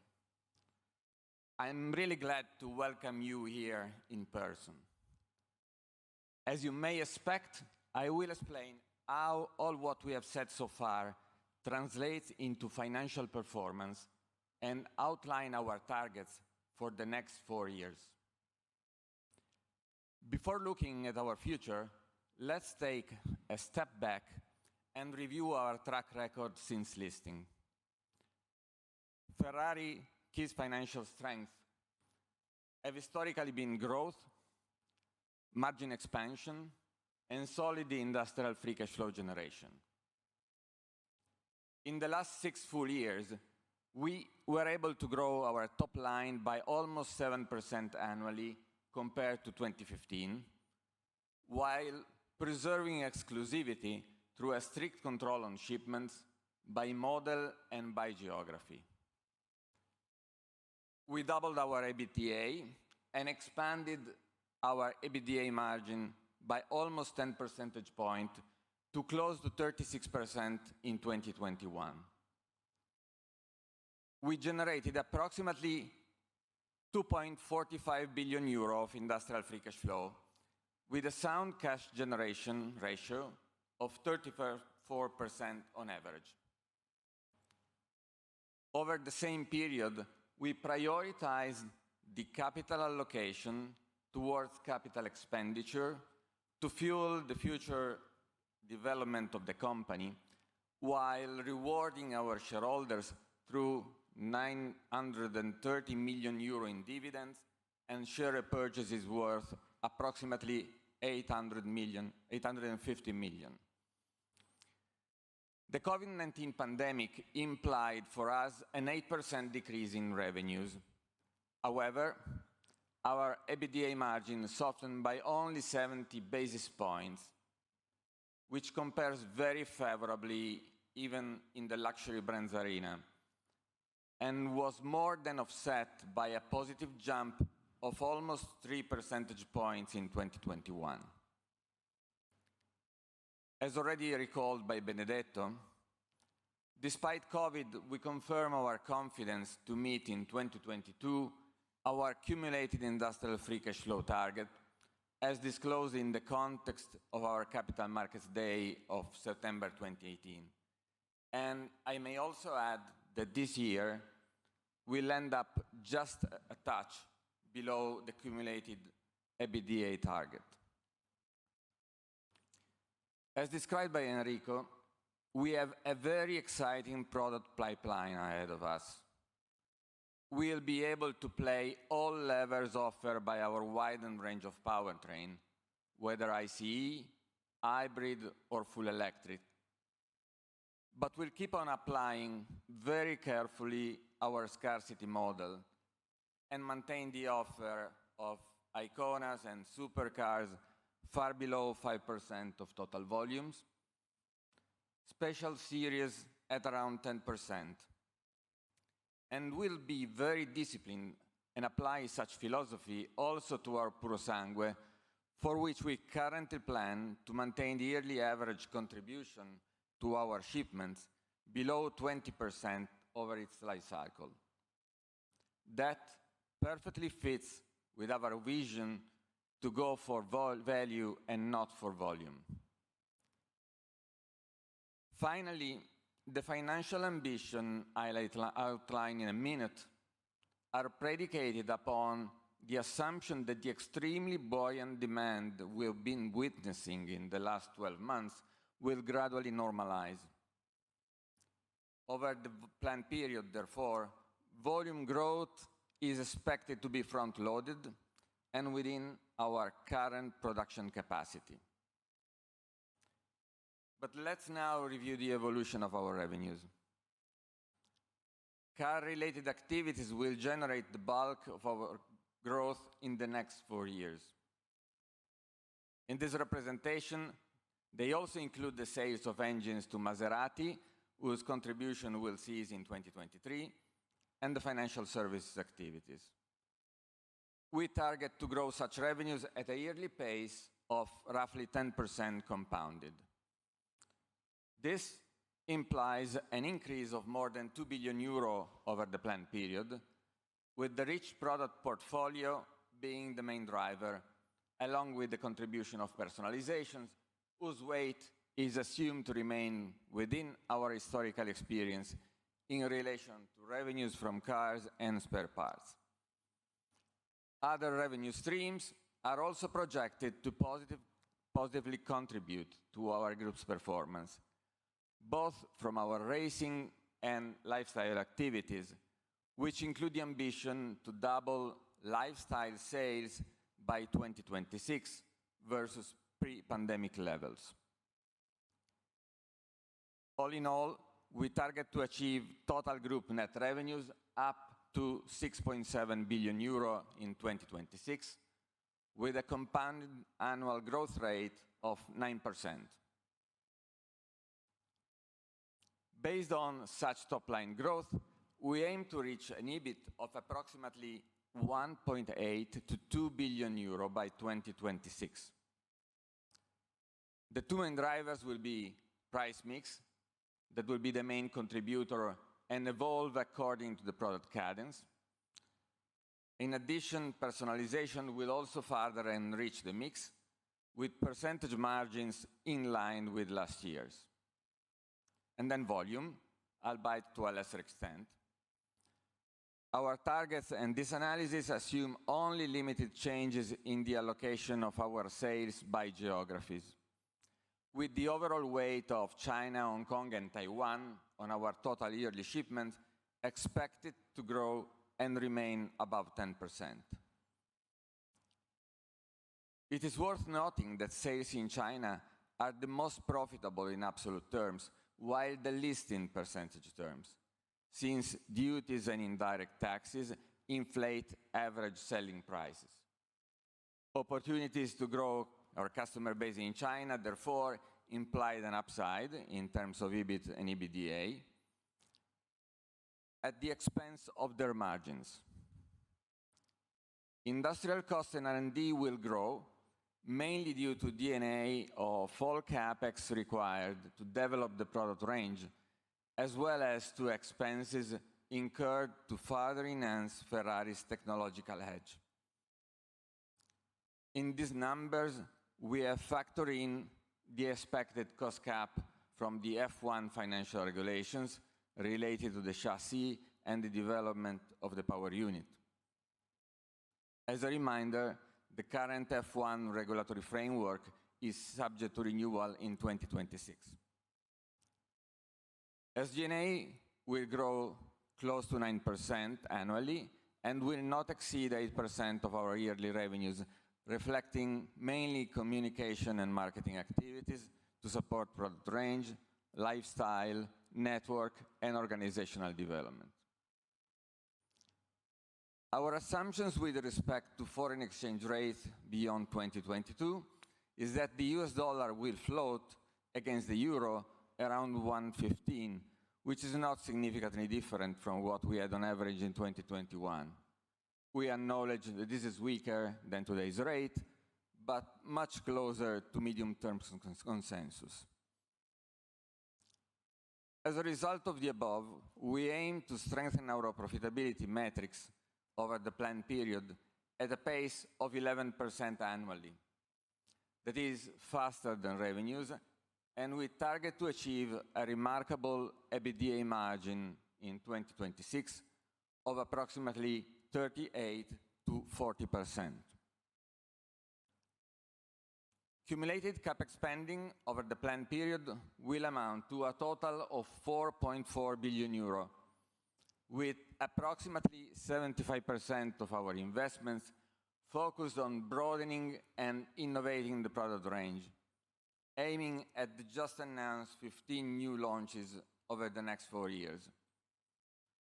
And 25% will be devoted to infrastructure in order to foster our competitive advantage and increase the vertical integration of key components, such as the battery, the inverters, and the engines, which will be designed and crafted and assembled here in Maranello.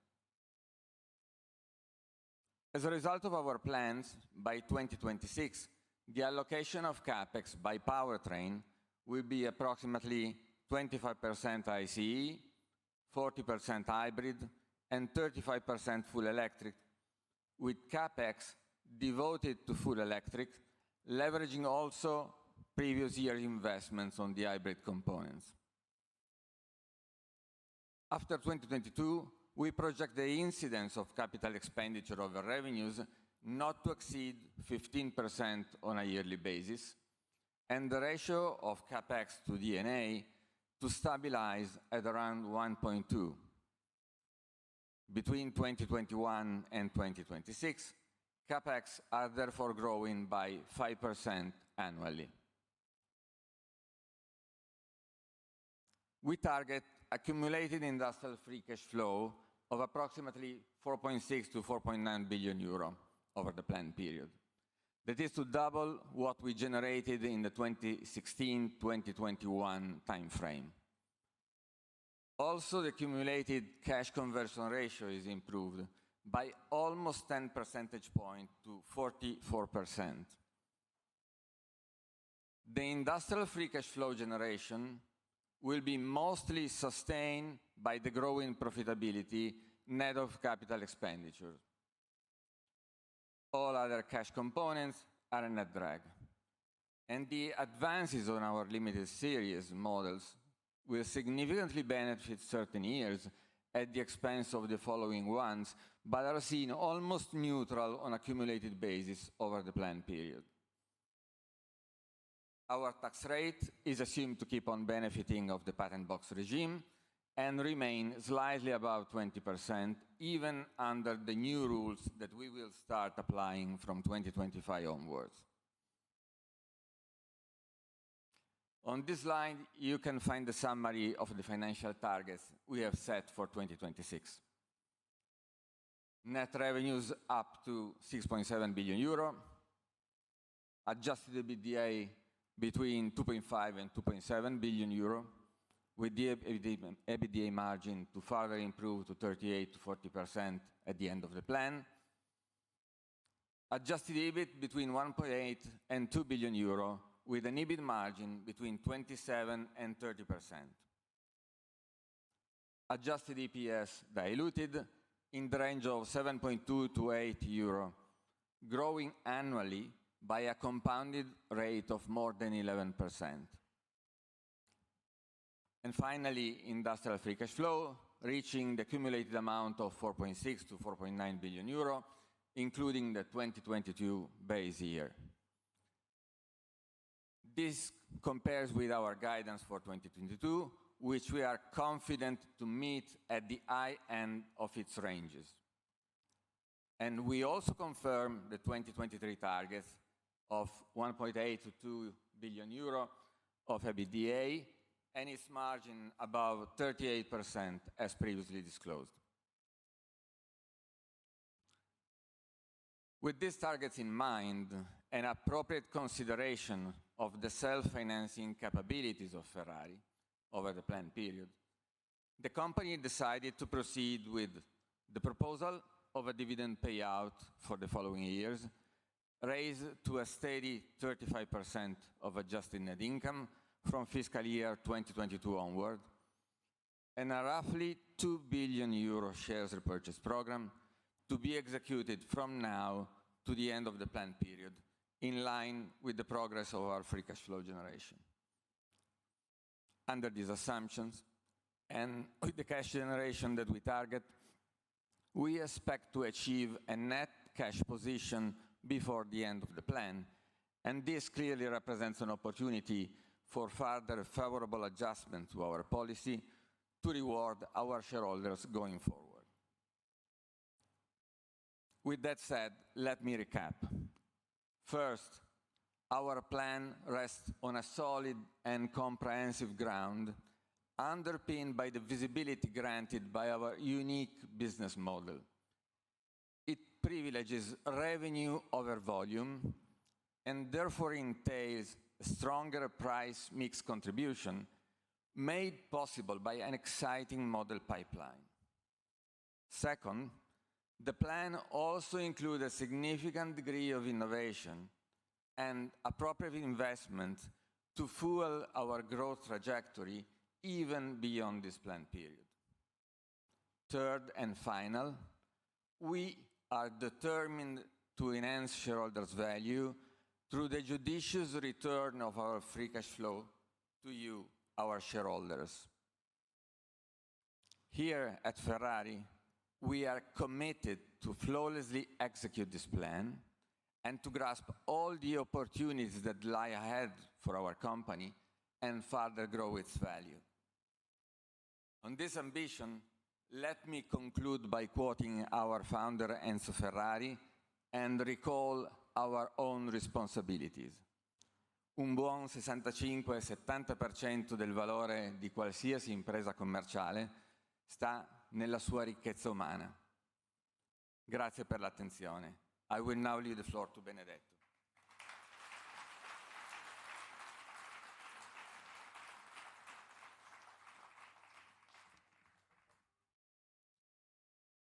The last effort, and then we'll have the Q&A.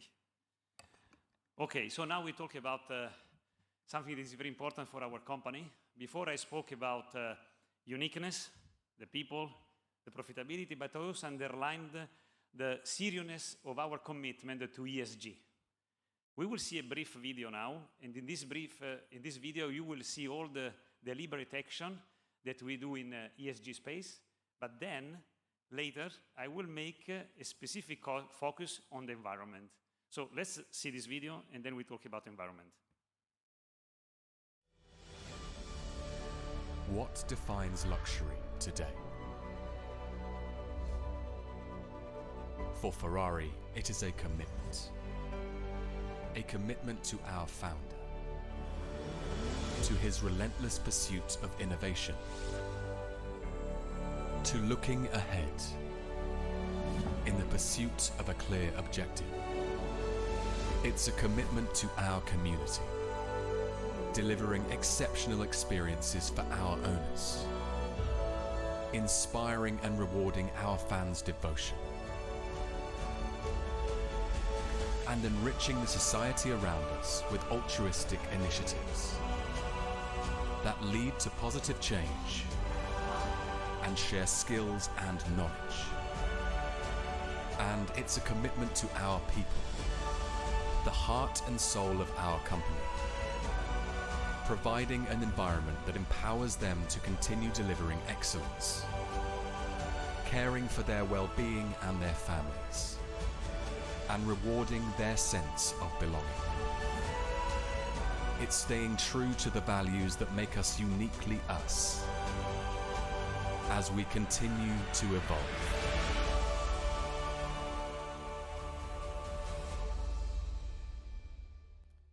Last week I was with, the management of Ferrari was with more or less 100 sons and daughters of our employees. They got an award for being excellent in the study they do. I can tell you that it's a truly unique experience. I mean, you can feel the thrills. Let's focus now on some on this chart that will appear. On this chart that is talking about the environment.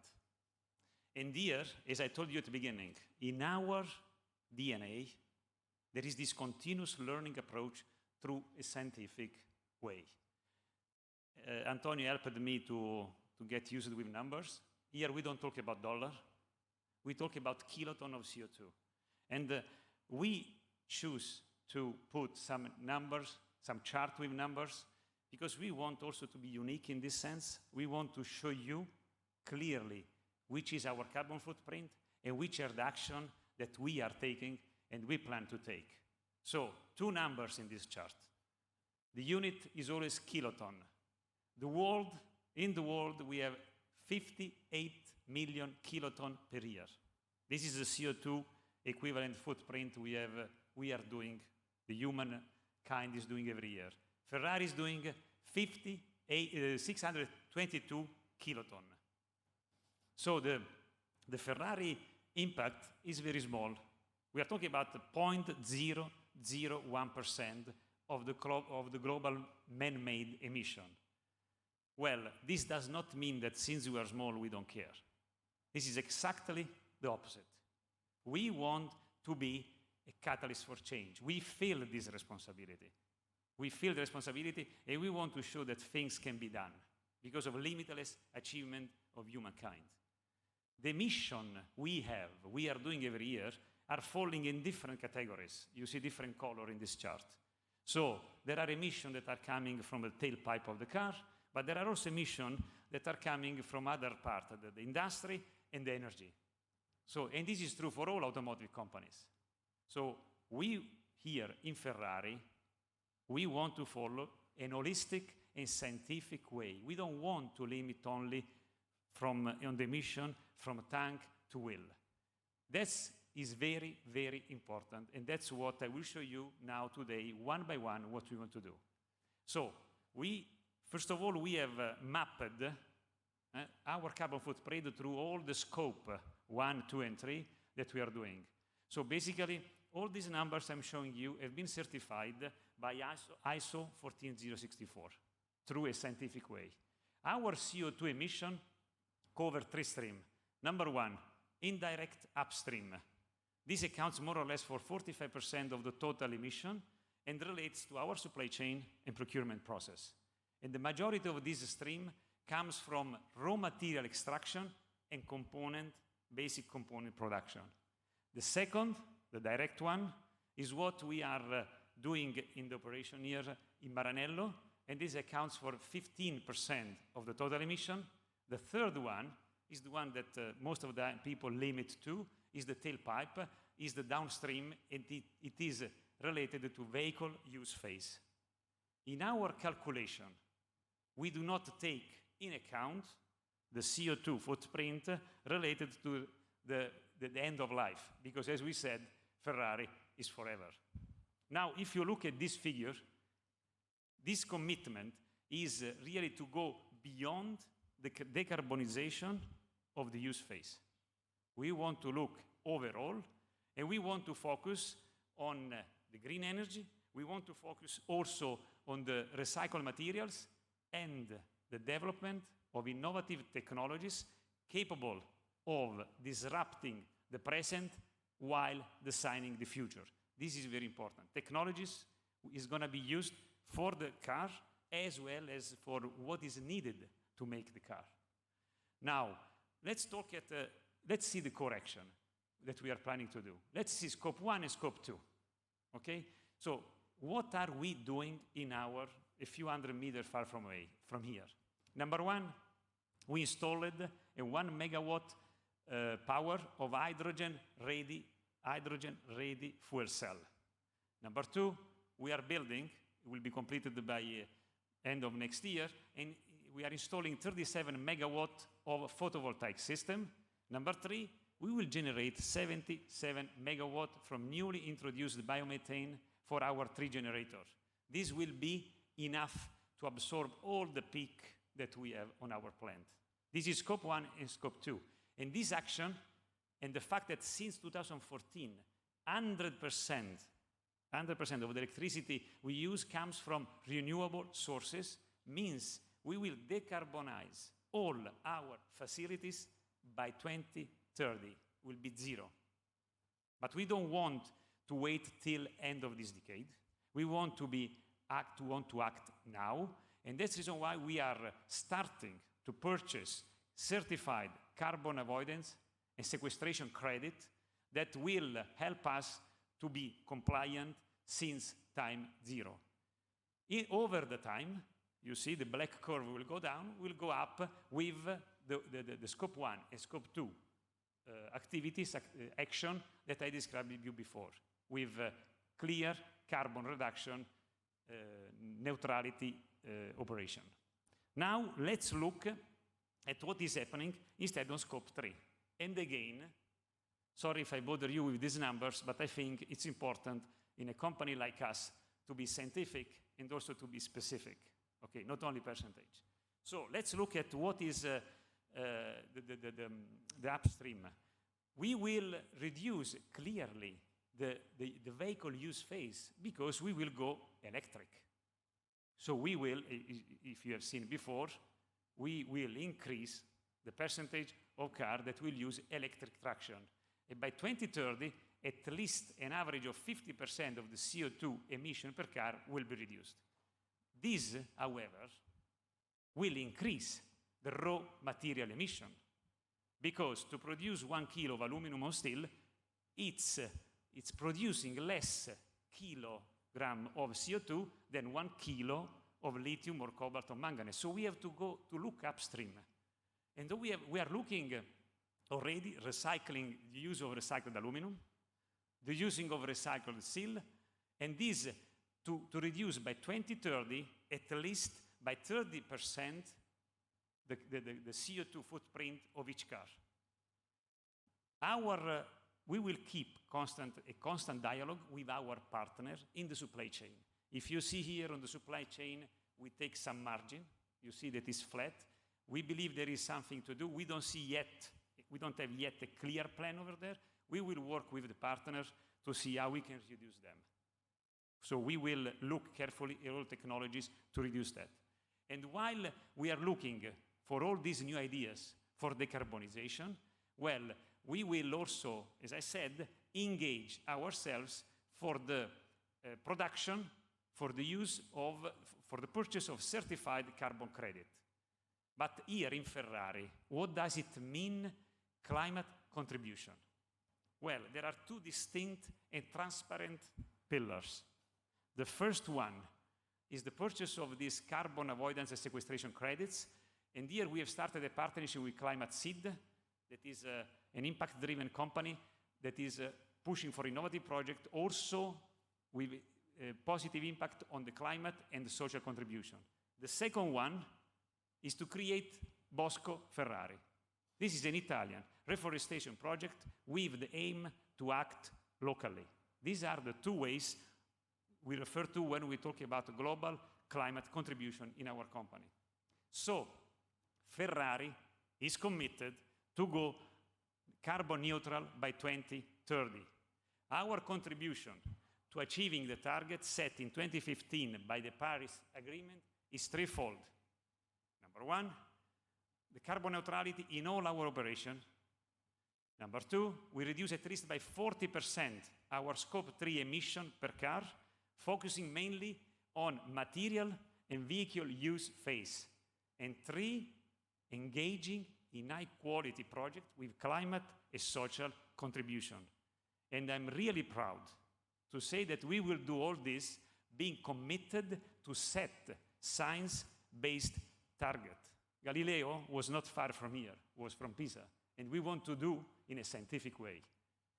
So, wanted to recap this before your question. We started with our employee. You said, you saw, you heard many times how employees are important, and they are the most precious asset of our company. And I want to thank them, all of them, for their invaluable and tireless contribution to the result that you have seen, and also, most importantly, to what we will all do together. Ferrari is a maker. Ferrari, it's here, it's the people that make what you have seen.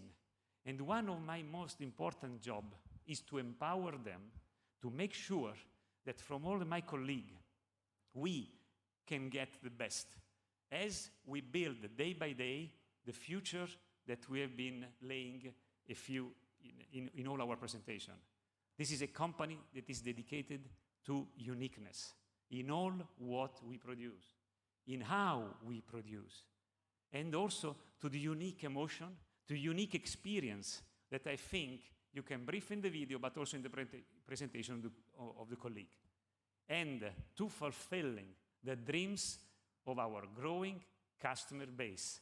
And this extends well beyond the track and the road to our Ferrari lifestyle, values and heritage in the wider world of luxury. We also addressed extensively, in detail, all the electrification journey that we started and we intend to do till end of this decade. This technology transition is an opportunity for us. This is an opportunity for us. And we are addressing in a way to enhance the performance of the car and the driving thrills. Our electric engine is racing the ride. Our timing is deliberate, and we have all the financial and human capital and skill to do to what you have seen. We are all fully committed to go along this plan. How? We will look at also the emission. This is important. We will look at the planet, environment. We will look at emissions, scope 1, scope 2, scope 3, and we will do in a holistic, scientific way. And of course, as a company we are, and we will be always committed to the owners of our share, as well as to the owners of our product, our beloved customers. The target we have unveiled today are ambitious. We are fully aware of that, but they are also achievable. We have a plan. We do what we say. You have seen at the beginning of my presentation and also in the chart of Antonio. We maintain our commitment. As in all other aspects of the company, what we have also shared openly with you. Our earnings speak to the quality of the finance, to creating value, and to our commitment to sharing with you the information you need to do your job. And of course, our earnings speak to our determination, always to push the boundaries farther of what we do day by day in every single moment. Our founder said in an interview in 1980, chi verrà dopo di me ha accettato un'eredità molto semplice: mantenere viva la volontà di progresso perseguita in passato. And we are very proud, very, very proud to be the inheritors of this challenge. Every day we wake up, we feel this privilege and this responsibility. I will now leave you with a brief video before we move to the Q&A with all the team. Thanks a lot for your attention. What does it take to create a Ferrari? The skills and craft passed on through generations. The knowledge, the teamwork, the courage to explore and innovate, the belief that even the best can be bettered. All these and something more. running deep in every one of us. The passion that connects us all. The passion that makes us Ferrari.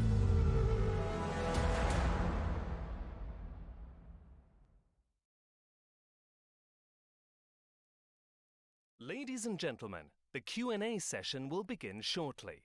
Please remain seated. Thank you.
Thank you everyone for your patience.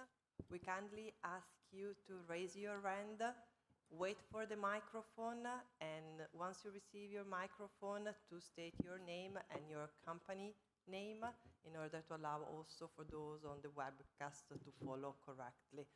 Please, we can now move to the first question. To Thomas Besson, thank you. Thank you very much, Nicoletta. It's Thomas Besson at Kepler Cheuvreux. I have two questions, please. The first one is on the midterm volume ambition. The first BEV is 25 for the unveiling, so we're only going to see a little bit of that. Could you help us understand whether the new EV building means that Ferrari's midterm volume ambitions might be more like 20-25,000 units than the 14-15,000 we could think with ICE only? So is it incremental to the existing ICE and hybrid business?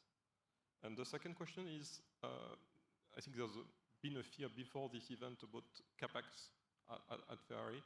Can you confirm that there is no step up for CapEx after 2025?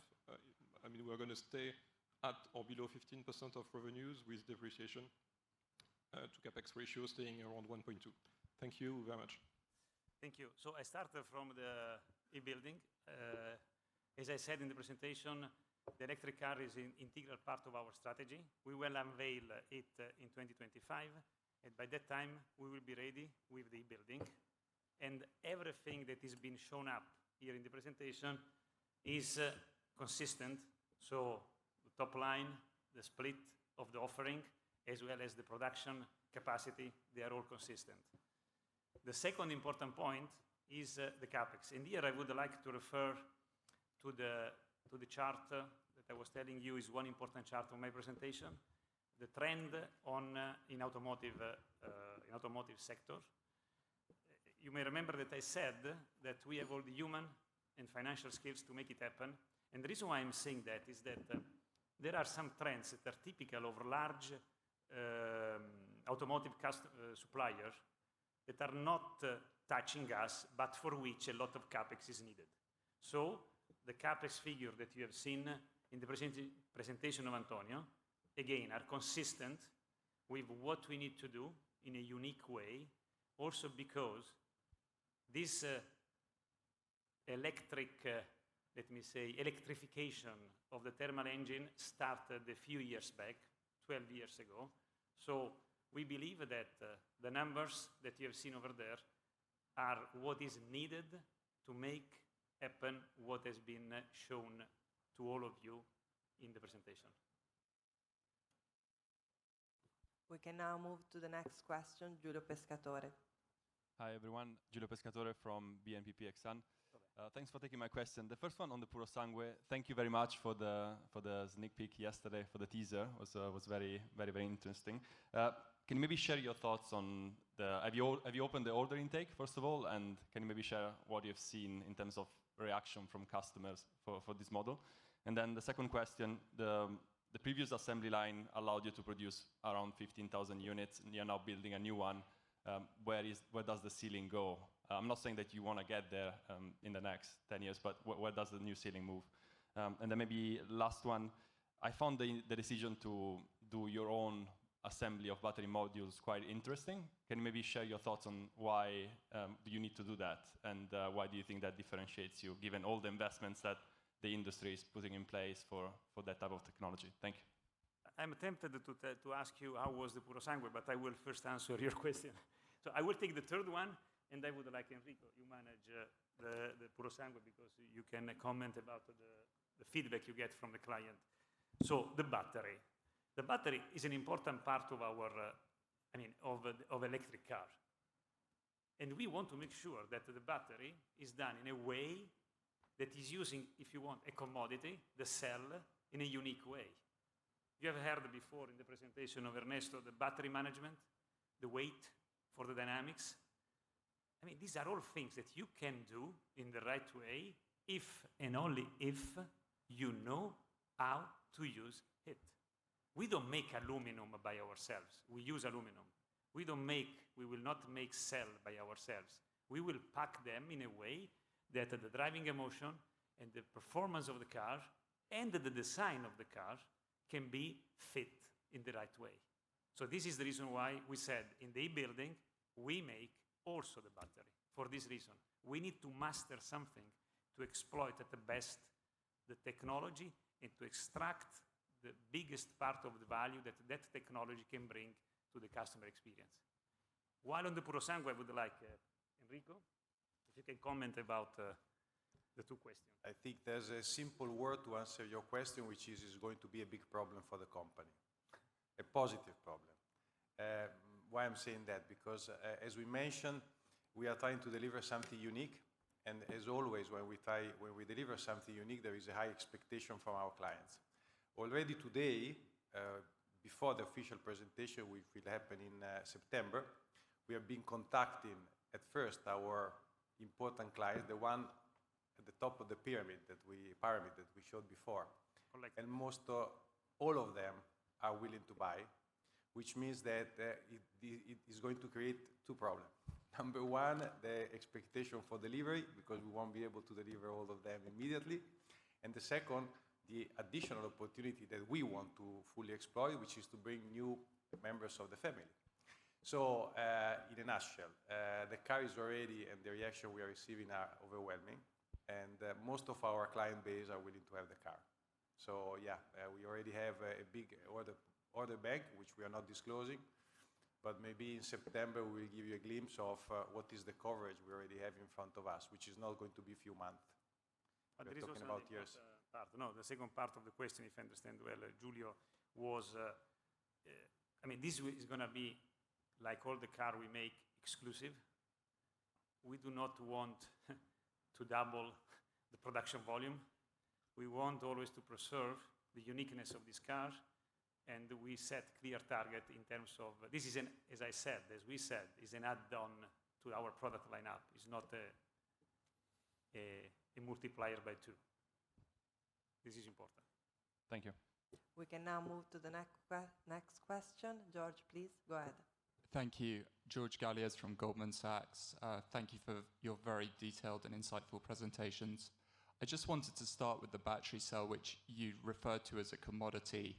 Can you give us any insight into what chemistries you're looking at, potentially what suppliers with respect to the cell? The second question I had was for Ernesto. In your presentation, you did mention hydrogen as a powertrain of the future. Was that a sort of generic term with regards to the industry, or is hydrogen something Ferrari is actively looking at? And then thirdly, with respect to weight, do you see weight as an area where Ferrari can really differentiate itself in the battery electric vehicle world, given your expertise in motorsport? Thank you. Thank you for your question. Three interesting questions. I will take 1 and 3 that are related. So when I said that the cell is a commodity, I mean that there are several companies working, startups, a lot of startups working on that. And if you want, it's funny to see that a lot of IP for the cell is coming from companies that are making display. Because at the end of the story, you are talking about processes that are going by square kilometers. I'm not saying square meters. Now, what are we looking at? I would claim, maybe this is not a scientific term, that the cell that today we are using are liquid polymer cell. And this is a fact. Clearly, we are looking, and we are working with some partners, also in the next generation. That is SSB, solid state battery. But here, if you know, there is an advantage maybe sometimes coming from the high-tech world that you have a lot of previous co-workers that are working for these companies, or a lot of previous customers that are working for this company. I think this kind of network is also important, apart from obviously the attractiveness of the brand of Ferrari, to have also some access to unique technologies that we offer them, the technology to bring first on the market. The last question was the weight, no? You were saying the story of the weight, because as I said before to Giulio, we want to develop the battery pack by ourselves because this helps a lot in the dynamics of the car. And there is another important thing, actually 2 other important things that help the dynamics, and you can reduce the weight, is the sensor and the software. I think that these are all, they play. There is a nice interplay among all these factors that is fundamental for one of the key factors of the driving dynamics that at the end of the story is giving the driving trails Gianmaria was telling you before. So this is question 1 and 3. H2, hydrogen. I would have said the following. We do not see clearly car getting out with hydrogen in this decade. We would have been showing you.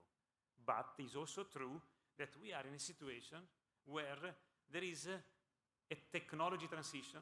There are a lot of people all over the world looking at different dimensions. We, as a leader, we, as a company that is always pushing on leading edge technology, have the responsibility to look also what can happen in the following decade. So yes, we are looking, we are working with partners. And when I say partner, I talk about industrial and academic partners.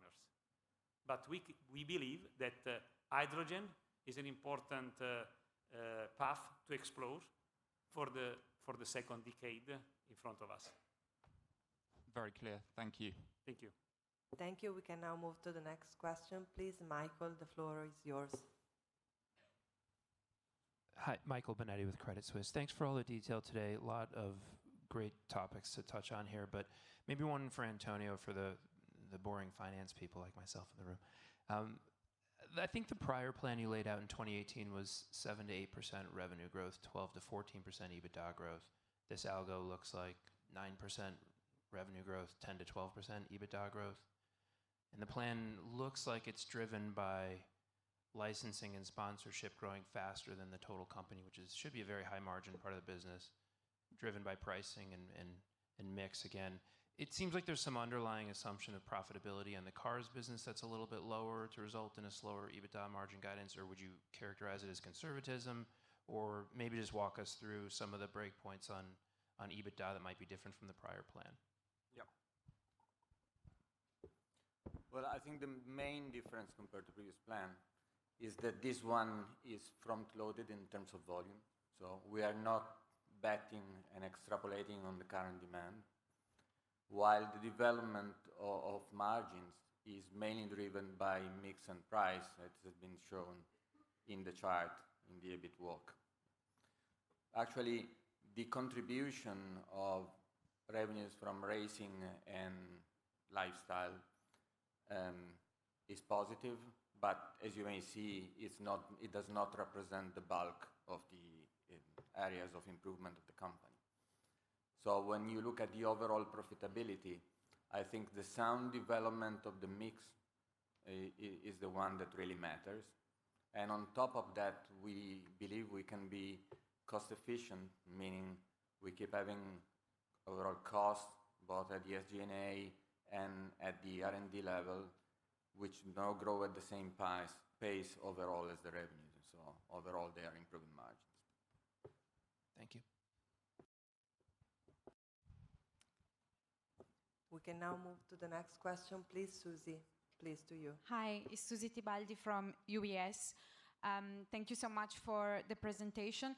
Just to follow up on the question on the EBITDA guide, I think given the state of the world and the fears about the macro and everything, I was wondering if there is a certain degree of cautiousness already baked into it, and if you are seeing any sign at all of any change in the demand pattern so far. And my second question is a little bit more qualitative. We've talked a lot about the technical aspects, and as a luxury analyst, I struggle a little bit to fully comprehend. But I wanted to ask, when it comes to your customer base, you gave some very interesting stats. You enlarged the customer base, it is becoming younger. When it comes to these new product launches that you're planning, how are you working to attract the new customer? And also when you're thinking about the EV, are you thinking about a completely new customer category, or are you thinking of a product that you're going to first offer to the loyal Ferrari customers? So it would be very interesting if you can explain a little bit more on the brand and customer side. Thank you. Okay, so you... Maybe I take the first one, Susie. Do we have contingencies baked in the plan? The answer is obviously yes. Then it all depends on what happens. I mean, we are living through uncertain times, but it's also true that on one end, we work on ranges, and to some extent, this provides for cautiousness. The other end, I mean, if something unpredictable happens, I think the history of Ferrari can give you a sense of what the level of resilience of this company may be. I go for I started on the customer side, Susie, and then Enrico will complete. So I was having a dinner with several customers in this Cavalcade event that Enrico was referring to. I was the oldest one, and they had indifferently hybrid and IC car. And then it's clear that if we do the analysis of our by age of our customer base, we do not see a clear pattern toward the powertrain they select. Instead, the common trait is the passion and the driving emotion that they want to experience. It was funny to see also interesting to see their comment. So this is, I think, the best way to reply your answer. And I think also in terms of, you were making another question about the change in demand. We do not see any change. Basically, we do not see any change.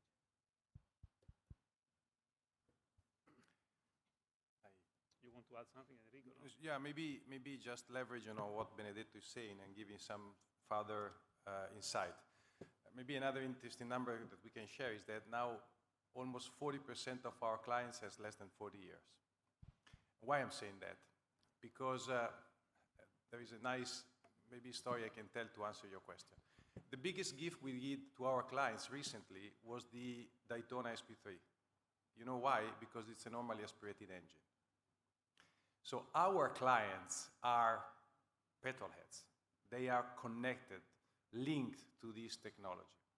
But when we came with the SF90, that was our first hybrid car, at first reaction were, oh, maybe it's not the car for me, batteries, weight, till the time they saw the car and they tried the car, because they learned that through the electrification, we were able to deliver even better performance, and even an additional benefit that was the possibility to drive the car in full electric, silent, to go out of the city center, and then swap the engine, turn it on the engine, and enjoy the driving. So, our clients are used to what we used to offer them, but they are very quick in jumping on what we are offering because they trust Ferrari. There is a strong bonding with them, and they know that whatever we will bring in the market will be 100% Ferrari. So, if you ask me what is going to be the future target for the BEV, and we had this discussion several times, we believe it will further enlarge the reach to people that are looking for this new technology, but it will be extremely interesting also for our existing customer base. I'm 100% convinced about that. We can now move to the next question, please. And we can open the microphone to Martino, please.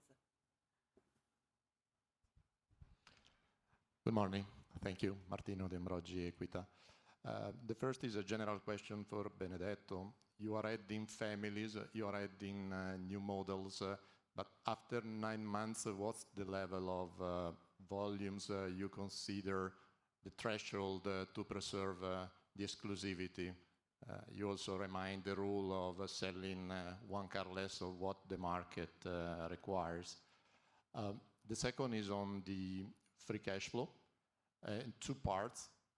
On CapEx, in the previous call, Benedetto, you reminded us you are looking for partnerships.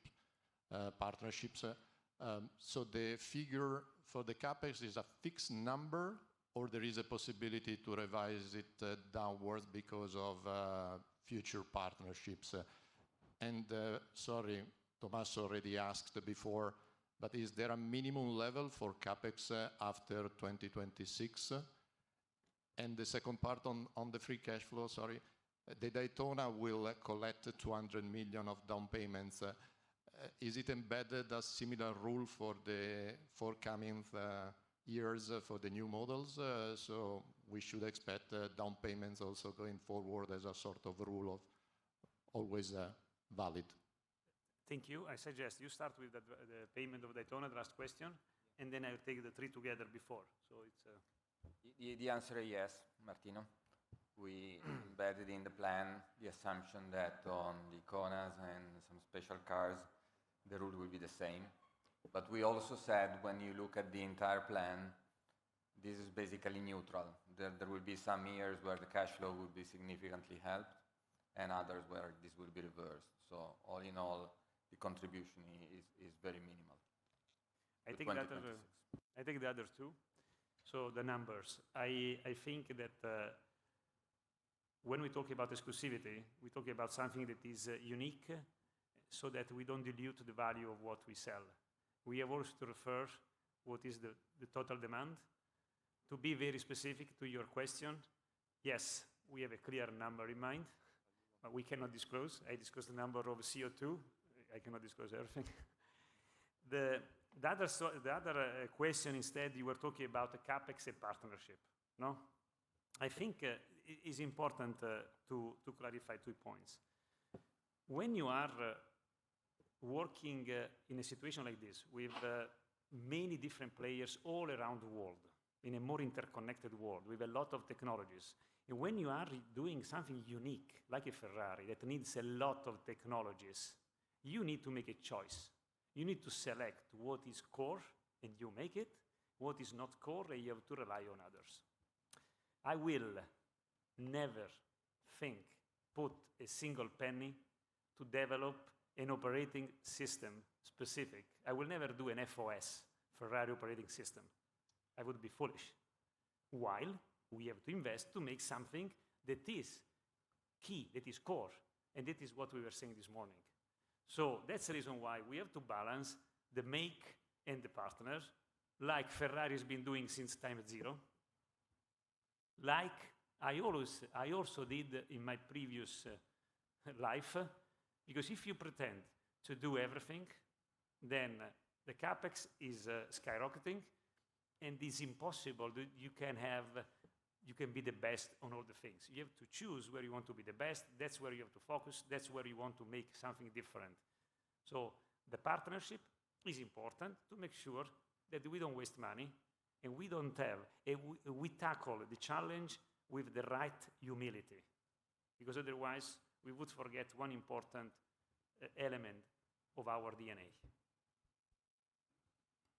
We can now move to the next question to John Murphy, please.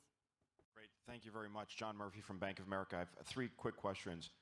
First, you said the family expanded 25% since the last Capital Markets Day. I think if we fast forward to the next 4 years, do you think you're going to grow the family 25% again?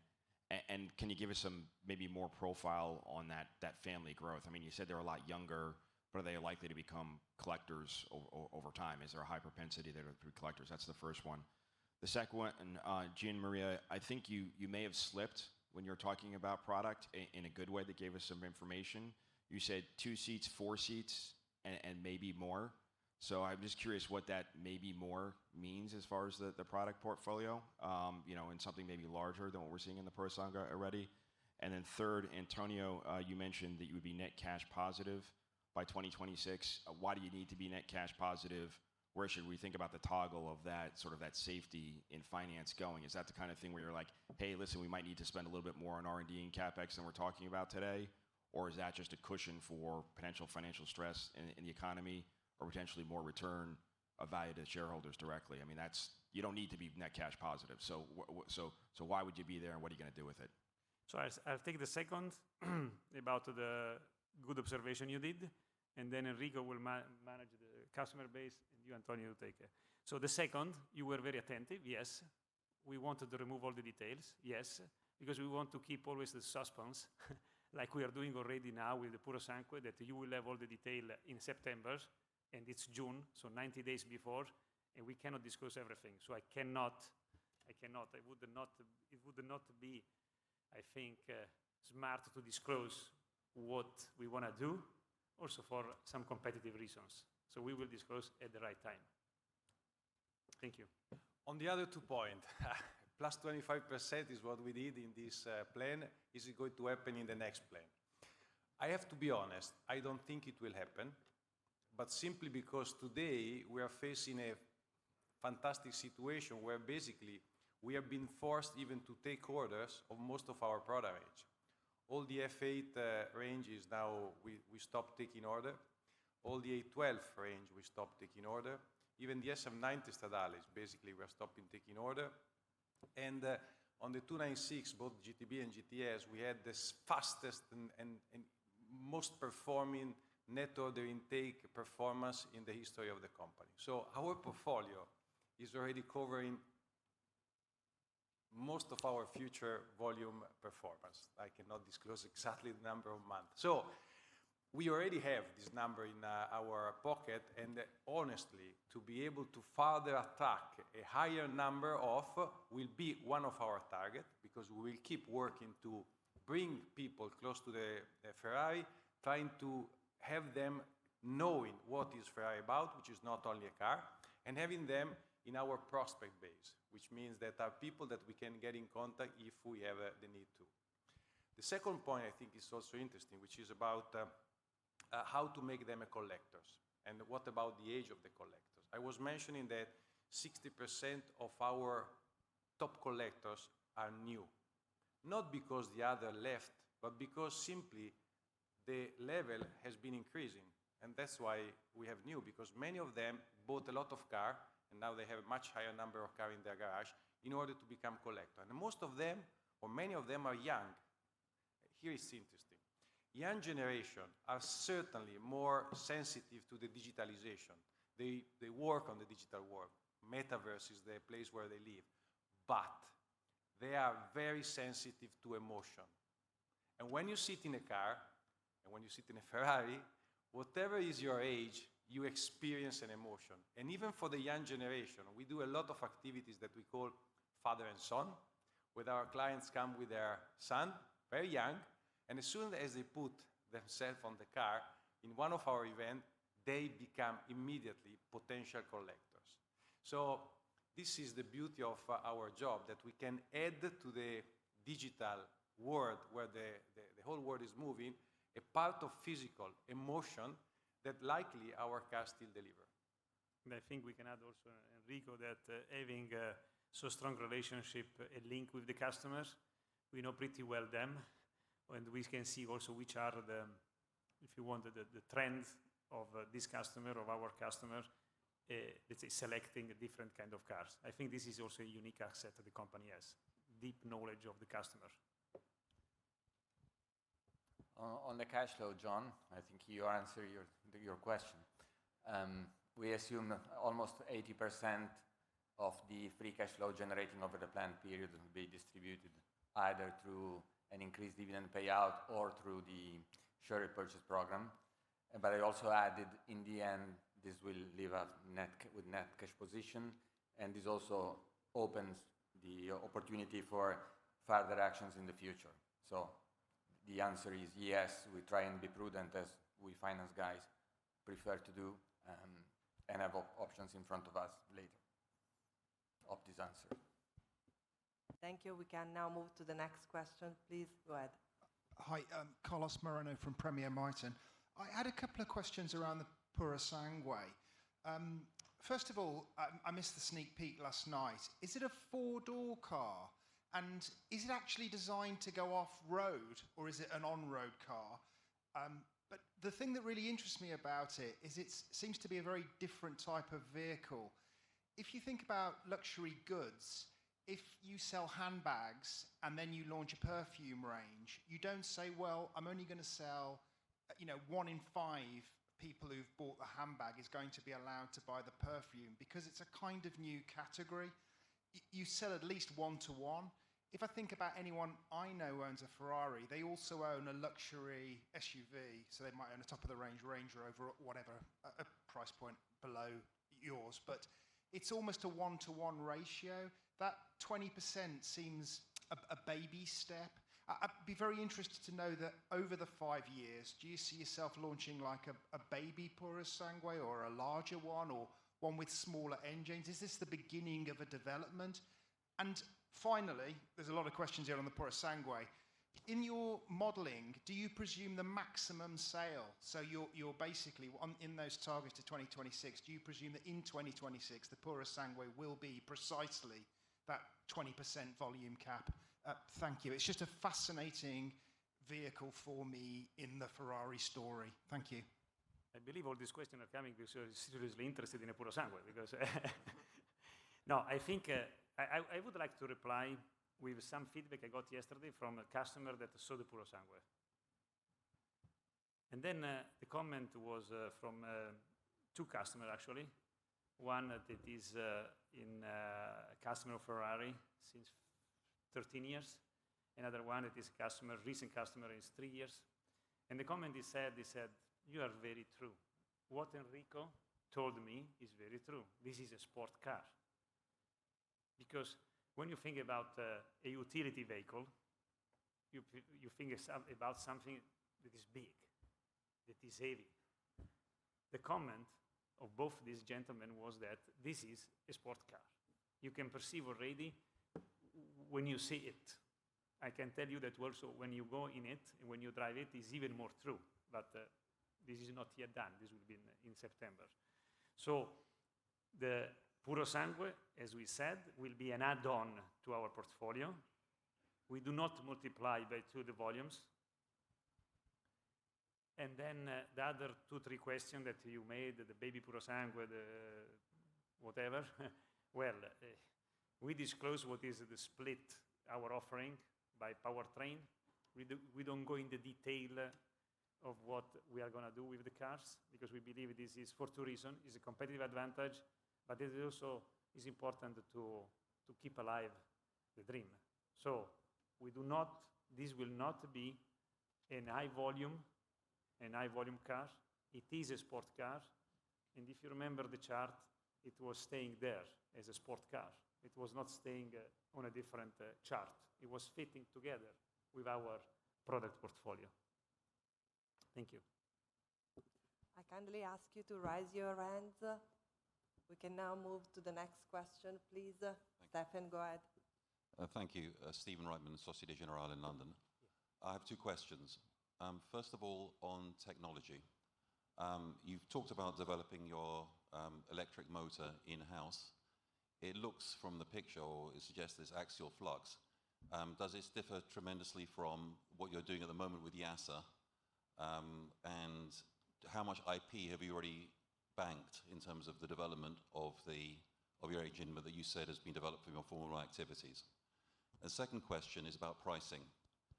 In the past, when I've looked at some of the transitions from one model to the next, if I take, for example, the Portofino coming after the California T, or the 488, or the other vehicles, the price increases on the series cars have been quite modest, 4 or 5% sometimes, although there's been a substantial increase, for example, in performance on those vehicles.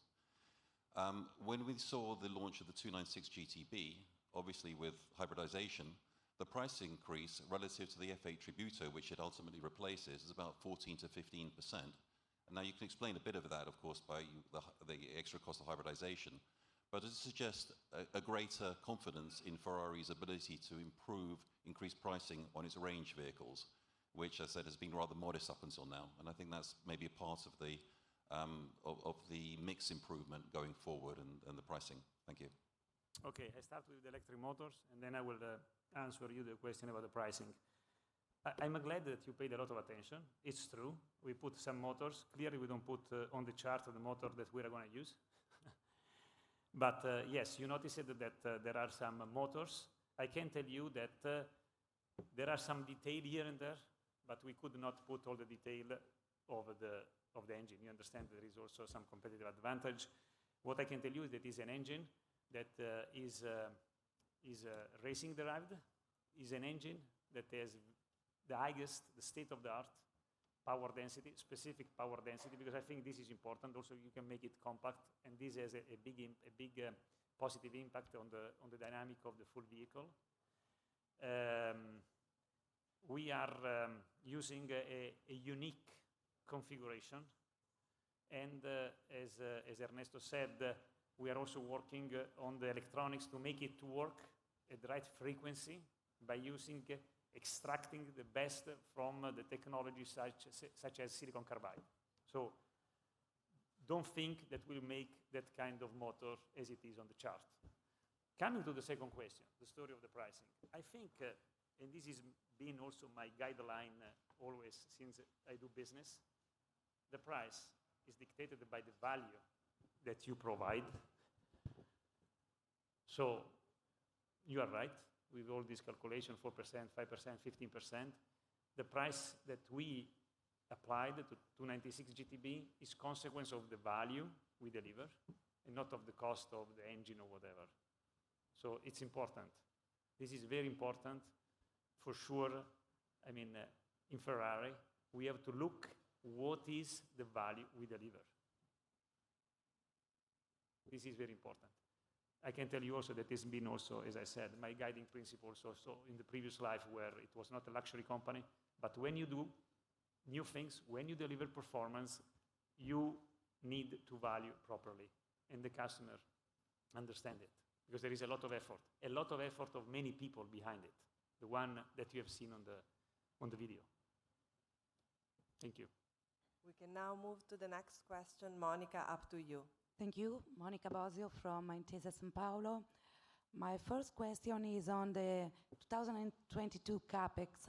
How much of the 22,000 CapEx is already dedicated to the electrification strategy? And going forward, looking at the price mix, we are going to launch the first electric vehicles in 2025. The pricing, I can imagine, would be very interesting. And should we expect a higher contribution of pricing toward the end of the plan and a higher contribution of mix at the beginning, or is it equally split? And the second question is on the residual values of ICE models. With the ban of ICE models in 2036, how do you see the evolution of the residual values of the ICE models going forward? And the very last is for Antonio. Maybe I didn't catch before, but should we expect a change in the R&D capitalization going forward? Thank you. So Antonio, you take this one, CapEx, and also the first one, the CapEx. No, The last question, no change in the capitalization ratio, so pretty much in line with our usual 38-39% over the planned period. And the second one, with respect to the portion of CapEx dedicated to the electrification journey, in the chart that I've shown, I think you have 2021 and 2026, so you should imagine a gradual improvement from that level to get to 2026. So we already have some. Coming to the story of residual value, you have noticed that we were talking about e-fuel, synthetic fuel. Why we do that? Because the problem is not only what you will produce after 2035, is what you will do with what has been already done. So that's the reason why, because we are conscious of our responsibility, because we want to be a catalyst for change, because we want to go really from the purpose to action, that we want to develop solutions that allow also the car in future to be used. That's the reason why we are working with partners on the e-fuel side. And consider that also here, as a company, we have unique advantage, because in 2026, our car on the racing track will start to use E100. It means 100% e-fuel. So this is the best answer, and this is the reason why we are looking seriously in a scientific way and with partners, in this case, because it's out of our core competence on e-fuels. Thank you. We can now move to the next question. Philip, up to you. Thank you. Yes, thank you. Philippe Bouchois, Jefferies. I have two questions. The first one is simple for Antonio. You carefully said that in your projections you built in the Concord agreement on capping the cost of engines. But can we hope that Ferrari might be profitable in F1 at some point in the 5-year plan? And would that be incremental to your targets? So that's first question. Second one is more, I listened carefully to what you say about the CO2 footprint of Ferrari, what you're doing, also trying to do offsets quickly. I look at this and I think that you should be able as a company, and given your pricing power, to have a negative carbon footprint. And if that's the case, then this whole debate about killing ICE or not having combustion engines in 10 years, 15 years is a moot point. Of course, there's a move to electrification, but there's no reason for Ferrari to stop selling ICE cars to aficionados if you're going to have a negative carbon footprint. I'd love to have your views if I'm just dreaming or if that's something that's reasonable. Thank you. I start with the second Concord agreement. Antonio will reply. I think it's important as a company that we offer and we leave the freedom to choose to our customer. When I said before, I mean, we have the responsibility always to deliver unique emotion experience to our customers, and we want to deliver this unique emotion through the different technologies. Our goal is not to develop technology per se, is to develop leading-edge technologies that can be used always looking at the human. The customer is the center. It's the humanization of the technologies that make the difference between the different players, and we are there. So that's the reason why we want to offer this, and the customer will pick up what is the best solution. Now, for the Concord agreement, you may go ahead, Antonio. Yep. I think the question has two parts. The first one are the rules. Not all the rules are already clear and defined, so we baked in the plan what we know about the next budget cap on development costs for the power unit. The second one is on revenues, and for that we always race to win. So this is the assumption that we have in the plan. Thank you. We can now move to the next question. Adam, please. Thank you, everybody. Adam Jonas from Morgan Stanley. I don't know if this question is for Benedetto or Antonio, but similar to the 2018 targets, this target may include the costs of the EV, but none of the benefit, kind of similar to how the Puro Sangue was in your costs, but clearly an insignificant portion of revenue. Can you confirm that your 2026 EBITDA margin target, for example, of 38 to 40%, does not have any material benefit from a contribution of EV, but in fact might actually have all the costs related to that? And then as a follow-up, help us think about how you see the BEV mix, which will be very significant. You gave the 2030 target. How does that, is that additive to profitability? Do you think, given your line of sight now, that this can be enhancing to your capital returns and margin, or is it meant to stabilize? Thank you. Okay, I start to say for the first question, and then the 26, I mean, it's clear, the contribution of EV starts to happen, because you remember now the percentage is relatively small, but for the second phase, clearly the contribution will be stronger. If you remember, the offering is wider. We are talking about 40% electric. What I can tell you is the following, that what is the most expensive technology in a car, in an electric car, is the battery. What is a battery? An high-tech technology that goes by square meters. How many technologies that are going by square meters didn't reduce significantly the cost over time? Think about the display. Nothing. All of them, they go strong, fast. Clearly, at the beginning, you have the new technologies. So the trick, and I would say the wisdom, is always to get there with the right partners, with the right technologies, with the right cost reduction roadmap, and most importantly, to price the value of your innovation in the right way. Because at the end of the story, the profit, there are two things, the price and the cost. The cost here is something you have to work with the right partners, and you have also to look at all the, let me say, the opportunities that the technology offers you, and with industrial view. I mean, 15 years ago, would you have said that today you would have the phone in the pocket with, I don't know, 16 processor and whatever? And this is a typical roadmap of the most, if you want, the most expensive object in the car, that is the battery. Because that is making the difference between, in terms of cost. So we have, I think, defined also an ambition after 2026. You have seen the Ferrari law.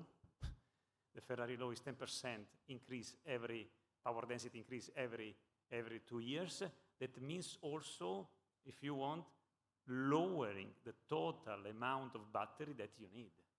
So in the second phase, we will look at the right cost with the right partner, at the better exploitation, of a wiser exploitation, smarter exploitation of the technology, and clearly we will look also at the price.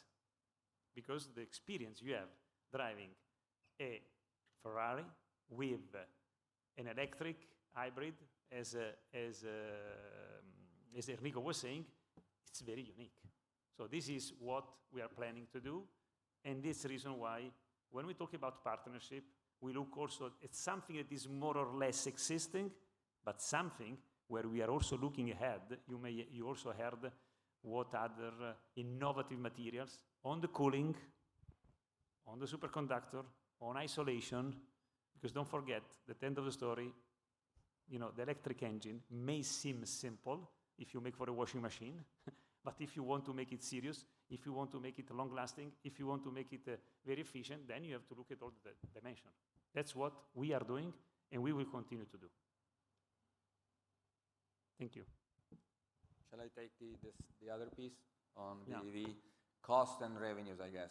On cost, being under IFRS and not US GAAP, it's true, we incur the CapEx spending for BEV, but this is mostly a cash impact baked in the number that I've discussed, while in terms of cost, it will come as the cars will start being sold, produced and sold.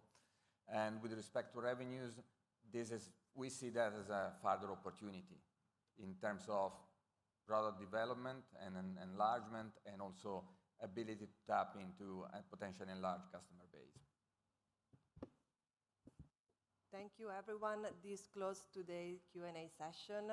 The IR team will available over the next days to answer all your follow-up questions. We are also thanking those connected online, and we are now closing the webcast. Thank you, everyone, and especially those being with us.